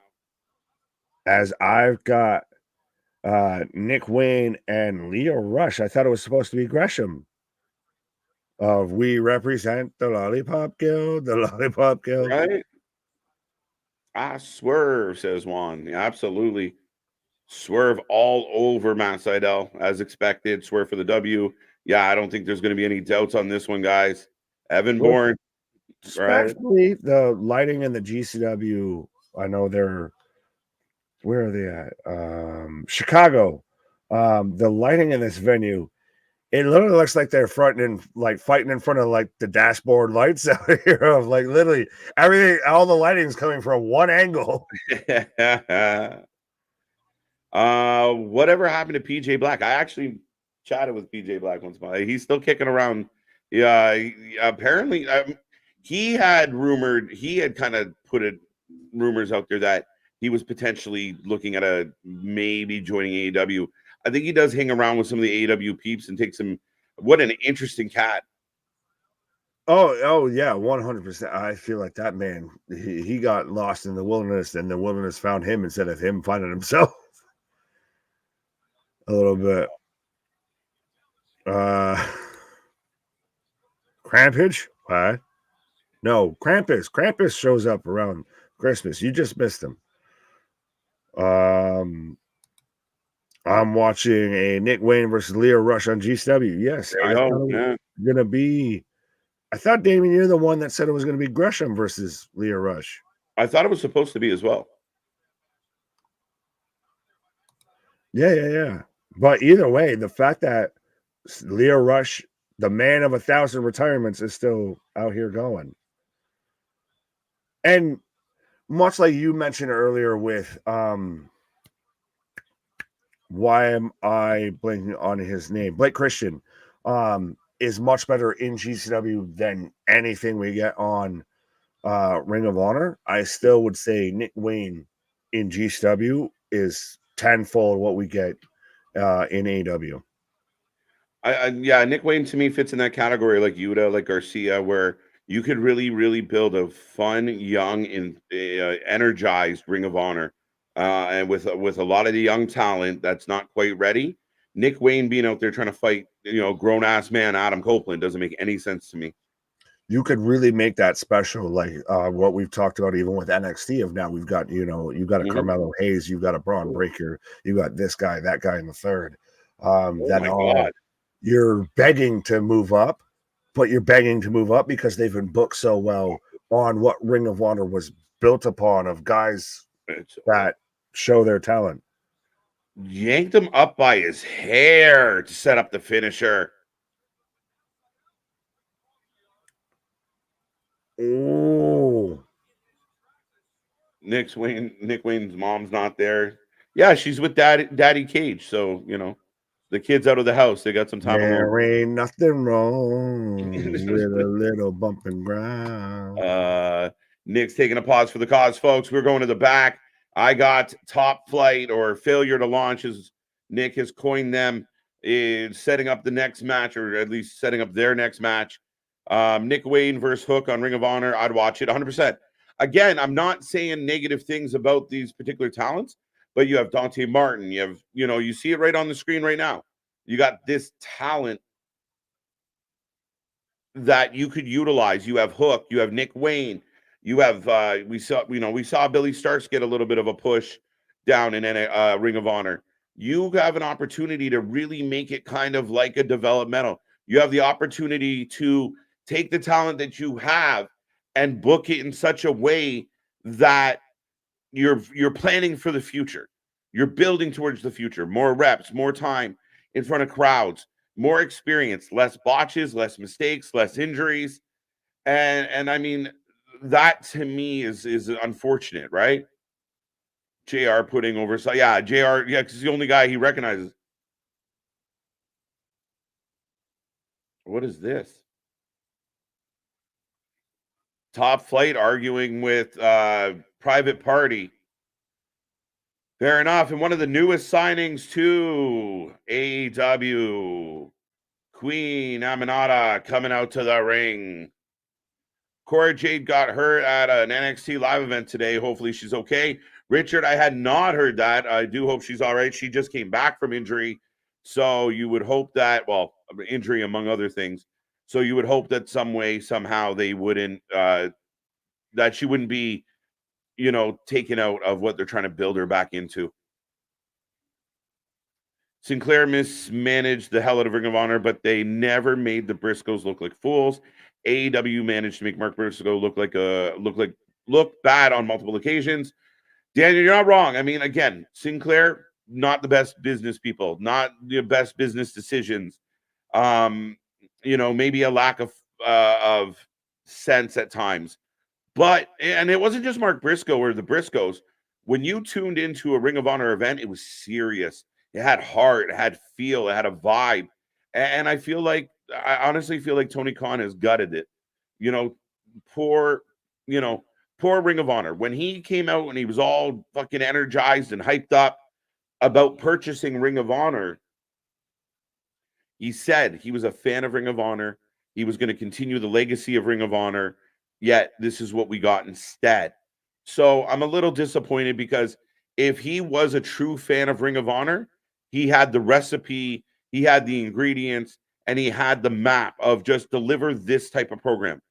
Take your talent and mix it in with the talent that you're acquiring and use it in this fashion. And they didn't. They made it an afterthought. They put it behind a paywall. It should be right now. Right now, we should be watching Ring of Honor, not Rampage. But Sheeta taking on Amanada. So what? I'm hydrated. Yeah, I didn't get that. Honestly, didn't get that at all. What's the better match? Hook versus Samoa Joe or Seth Rollins versus Jinder? I mean, again, better. I don't know how to describe it. My personal opinion is Seth Rollins and Jinder are two professionals, two vets, a former champion, current champion. Samoa Joe, Hook. Yeah, I don't know how good this match is going to be. Hook should get destroyed by Samoa Joe. No offense to Hook. He's a young kid. If you want Samoa Joe to look like a bulldozer, if you want Samoa Joe to continue to look like the badass that he is, he should decimate Hook. Should take him several minutes to just run over that kid. If it goes long and it's back and forth, you are doing a disservice to your champion, and you might not be helping the challenger as much as you think. Again, Hook can offer the challenge, accept the challenge. I'm not mad about it. Joe needs things to do, but Joe should dominate this matchup, period, at this juncture. And if anyone thinks I'm wrong, I'm all ears. But that's a grown-ass, big old Samoan and a guy who looks like a teenager. Am I wrong? I don't think so. As I'm in picture. They did pretty good at making themselves look foolish with their politics. Probably. GCW sure has a lot of pay-per-views. Yeah, I'm broken. Listen, we talked about this previously. I love GCW. Big fan. We cover a lot of GCW when we can. But during the pandemic, they found a stride. They got really good. The production value came up. The talent that was showing up on there was really solid. A lot of surprises. But with the style that GCW offers and the talent pool they can dip into, when you're putting shows on 3, 4, or 5 times a week, it's hard to keep up to as a fan, but you're also getting rinse and repeat. So when we were getting, twice a month, great. But I think they oversaturated their own market. I really do think that going through 2023, they just overdid it, and they took the special feel out of it. We've watched a lot of GCW shows live on this channel that, we're going nuts. Oh my God, glass, tables, chairs, scaffolding. This is amazing. And then when you see it on a Monday and you see it on a Thursday and you see it on a Friday, and you see it on a Sunday, it then loses that vibe. It's like, oh, fuck, now they got to up the ante. So that's where you see bigger spots. Well, he fell off the scaffolding through 8 sheets of glass this time. You can only go to the well. You got to keep it fresh. You got to keep it exciting. You got to make it a destination. And now you're like, well, I don't have to watch this one because I'll see the next one. And you're getting a lot of, repetition or a lot of watered down cards, in my humble opinion. H should just let Jinder beat Seth for the belt. That should make TK. Oh, I think it would be hilarious. We joked about that. I know Anthony said it as well. Like the minute he tweeted who is Hook, I thought it would be funny as hell. And who would have thunk it, guys? I mean, I didn't think that it was going to be a big deal. I didn't think it mattered. And me and Nick were like, okay, don't really care. We know Jinder's probably not going to win. We this is just something for Seth to do on the way to Rumble. But Jinder holds his own. Let's go. But now we're like, all right, let's see. Let's tune in. Let's support this just because. Sheeta for the win. Yeah, I don't imagine. As I'm in commercial break on Rampage right now, folks. AW Instagram comment section is hilarious. Total shit show. Yeah. Are you surprised? I'm not surprised. The I don't know. Again, I think you can talk about wrestling. You can debate your opinions about wrestling without trying to kill each other. I really do.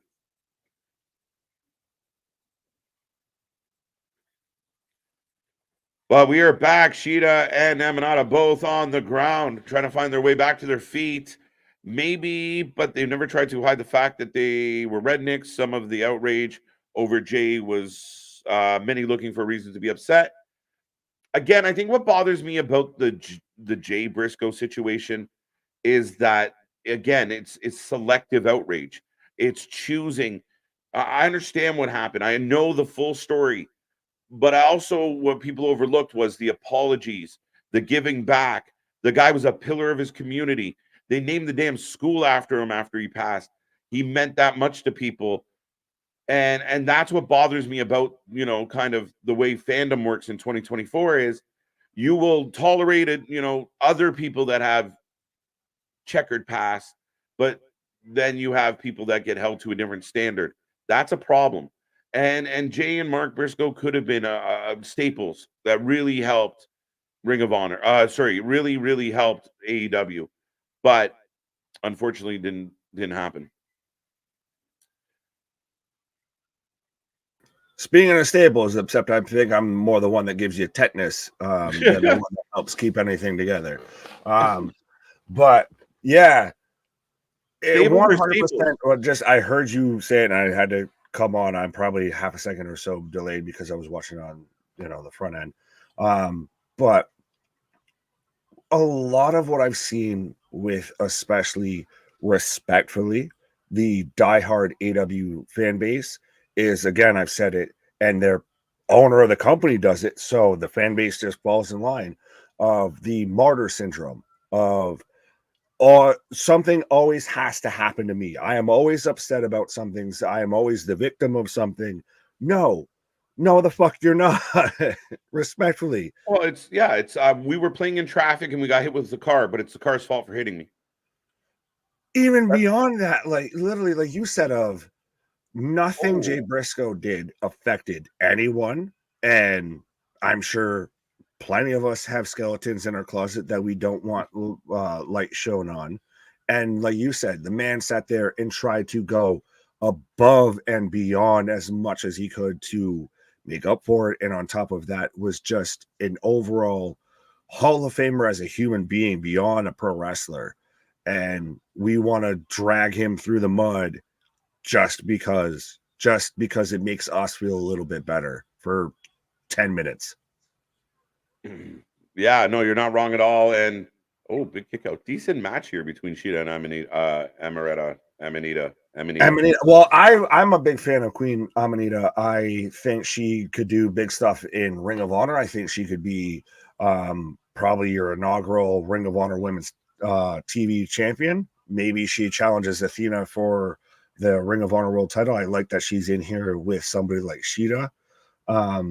It's a big kind of step up and a big credential of you go from being in a Ring of Honor Fatal 4-Way on Thursday to now, granted on Friday, which I'm sure is taped, obviously, but you're in the ring with a former AW Women's World Champion. So your Sheeta picks up the win. your new big signing just takes an Fuck L right you. out the gate. So she's 0-2 if we're watching records. If records Hey, they matter. cut to the one fan that had a reaction to this match. And we move into a package for FTR and House of Black. Interesting. Right. As I've got, hey, my buddy Cole on GCW. There you go. Cole and the Luchadors. You can be hard pressed to get me to tell you any luchador that's in this mask, but they're all wearing masks. I gotta try it. They don't even have it on the kid. So sorry. Tomorrow on Collision, FTR with Daniel Garcia against House of Black. One of these things is not like any of the others. I don't Shatter thrust machine. Well, you have because all this fucking talent sitting around doing nothing. And no offense to Danny, but he doesn't belong in this match. yes, but I at least give him credit for trying. But Fair yeah, enough. I know, but yeah. Mhm. I just go back to instantly to where they were all thrusting and doing the Garcia dance after Collision went off the air, and even Dax is out there. But I see this on any fucking YouTube. Right. Oh man. KJ and Big Nick, y'all think Drew will interfere in Seth and Jinder's match? That'd be interesting. I said, sorry. I just don't know if they can run back Drew, Seth, or I mean, unless he's teaming with Jinder. Oh, I saw it now. Look, you just won a 3MB reunion, don't you? Well, no, I was about to say, I said it on that Tuesday stream of if there's anybody that Drew should be mad at, it's Jinder, because Jinder come back and he's in a promo segment with The Rock, and then he turns around and he gets a world title shot. And he's the most talked about thing on Twitter. Literally, everyone has had a great return coming back to WWE outside of Drew McIntyre. Right? Poor guy. I mean, again, and Jinder's getting super over and all the buzz that, I think if Drew had dug in and been a complete dick to the fan base and a true heel, he might have got some of this heat. But look at what Jinder in 2 weeks has eclipsed the man. This is what happens when you get Melancholy McIntyre. Yeah.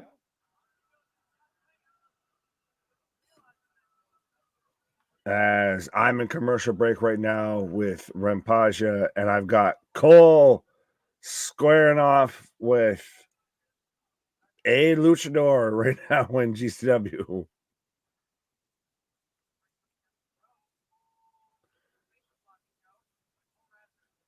Can anyone tell me who's in this match besides Cole Radrick?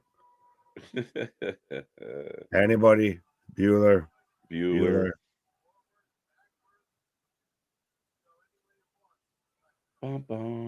He got kids. Get them. Help pay for those kids. Let's go.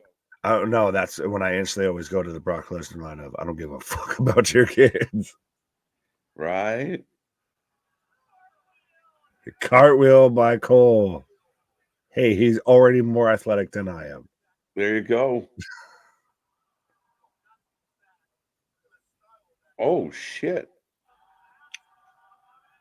Man's already been unmasked. What the fuck? He unmasked himself. And now El Chito Dorito Spawn out here. How did Cole end up in this match? We need a Caucasian. Like, we need a white guy. We need somebody that they know in this match. I mean, he did a cartwheel. Right. He's athletic. He's lucha.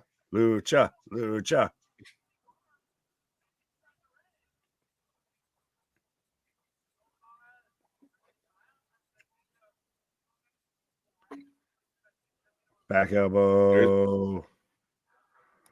Benito.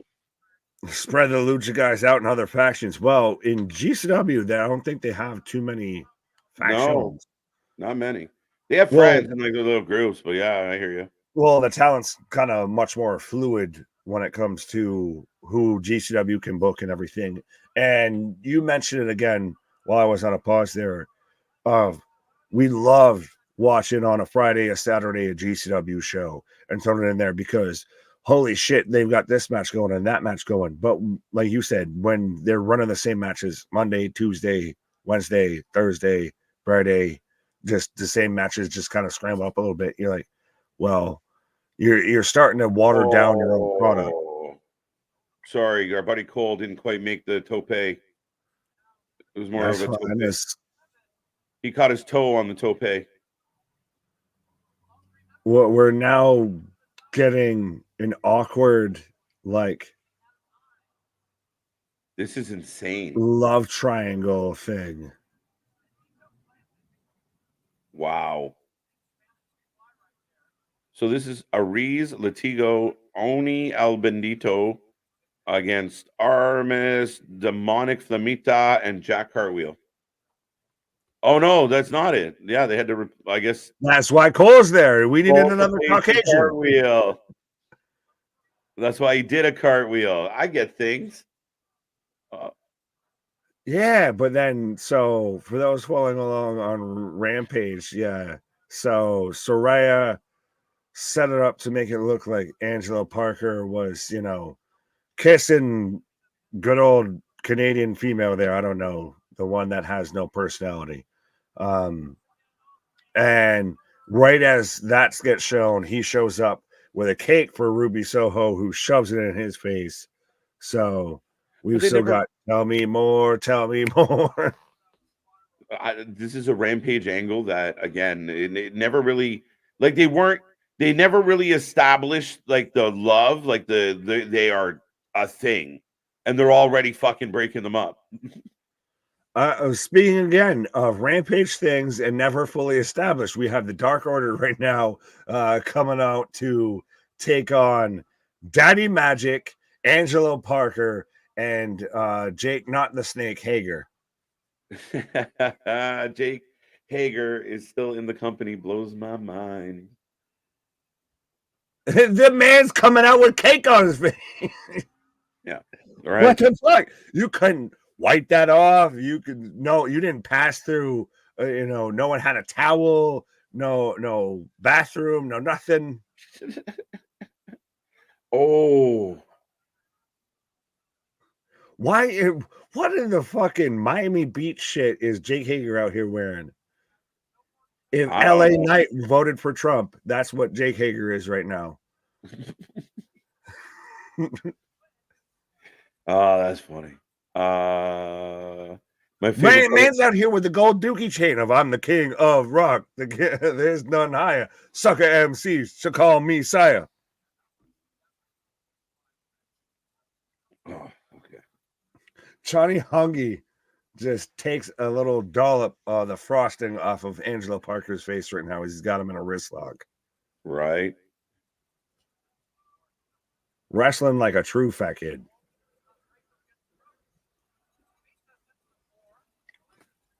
As Cole got caught trying to go for the springboard cutter.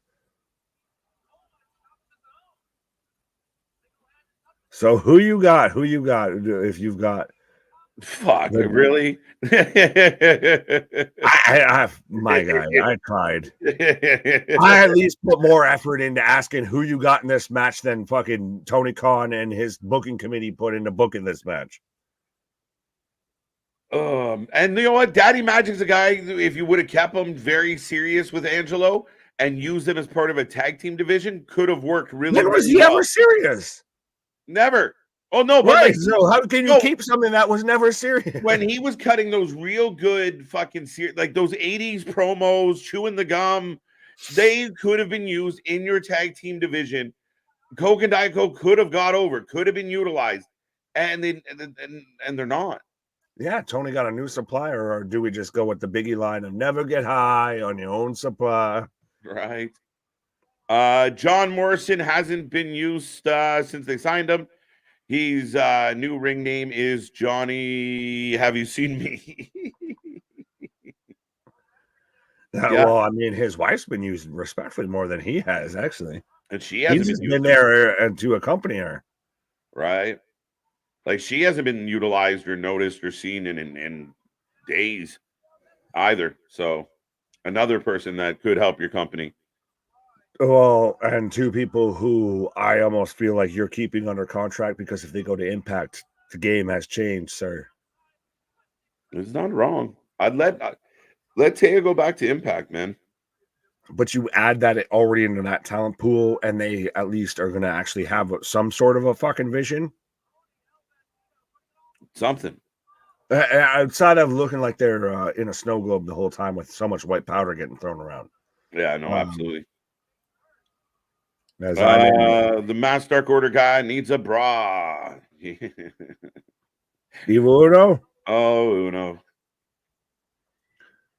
I still remember when they were. It was him and not Johnny Hungy. It was who's the other one to where they were Ready Player One or whatever, to where they were, or the Super Smash Brothers. Yeah. To where they have the little controller, you could pause them on the side of their pants. Yeah. They really good, again, Montreal independence for sure. I mean, and they made a good name for themselves on the independents, but it just, again, that's what they are. I mean, the fact that Tony Khan's still paying them blows my mind. Oh, springboard cutter from Kolb. Yeah. I'm amazed he hasn't asked for, a return or anything. At least hit the pause or, send a support ticket into like Xbox or PlayStation of like, I want my money back. I accidentally purchased this DLC and didn't intend to. Right. Is Taya hurt? No, I do not believe she's hurt. She's been taking bookings on the indie. It's this weird thing that Tony Khan signs talent and then they work everywhere but AEW. Same with Morrison. Morrison's doing indie bookings. They're showing up in places.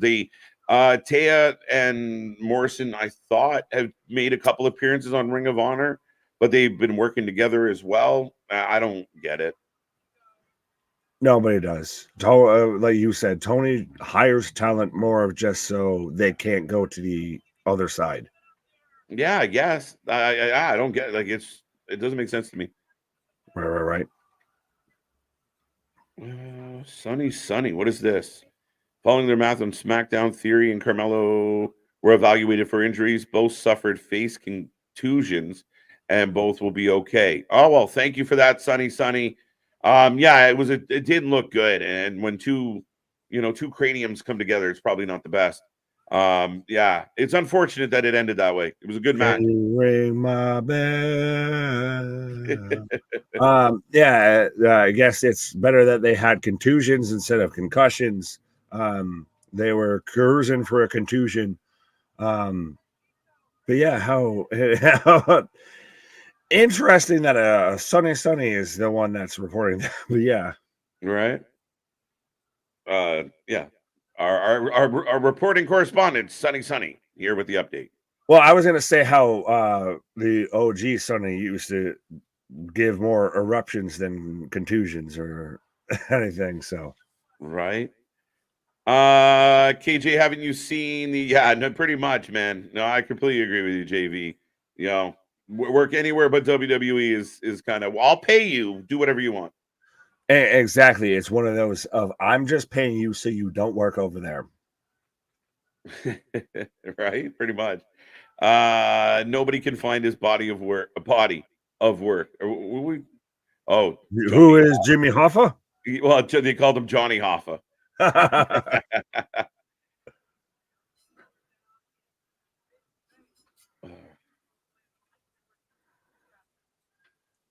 Oh, well, Larry talking about -1. Shouldn't he be called 1 now? Yeah, and I took some heat this week because I was critical of the 8-man and 8 women's match, and then people were like, "But -1 booked it." Again, I think that's bad.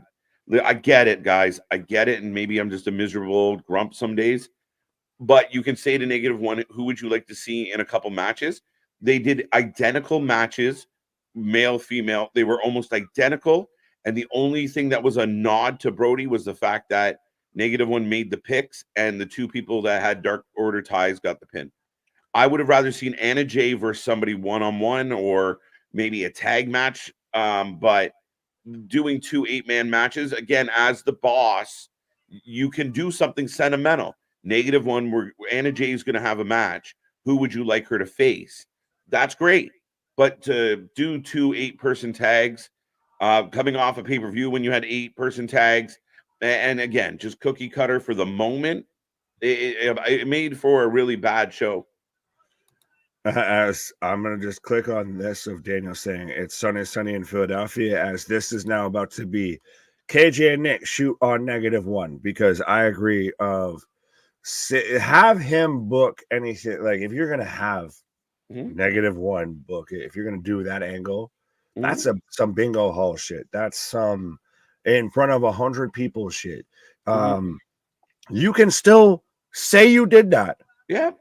but still just do it better. Because guess what? You own the fucking company. Yeah. No, You're that's trying to put your best yeah. product forward. Mhm. And again, I'm not saying don't like, and I don't think a shitty 8-person tag that leads to, a former member of the Dark Order getting a pin is paying homage. Know what would have really paid homage to Brody Lee? A fucking banger of a match. Adam Copeland's going to fight Vance Preston, and they're going to tear it down for 15 minutes, and that's going to honor Brody. Yeah, Preston Vance is going to challenge for the TNT Championship, and Anna Jay is going to challenge Tony Storm for the Women's World Championships, and they're going to put on fucking hell of matches. And even Yeah. if they fall up short, guess what? Well, that's still their fucking tribute. Mhm. As where was it? Ronan saying -1 as a kid. What's Tony Khan's excuse? Well, Yeah. one is a kid, one thinks like a kid. So Yeah. fair playing field.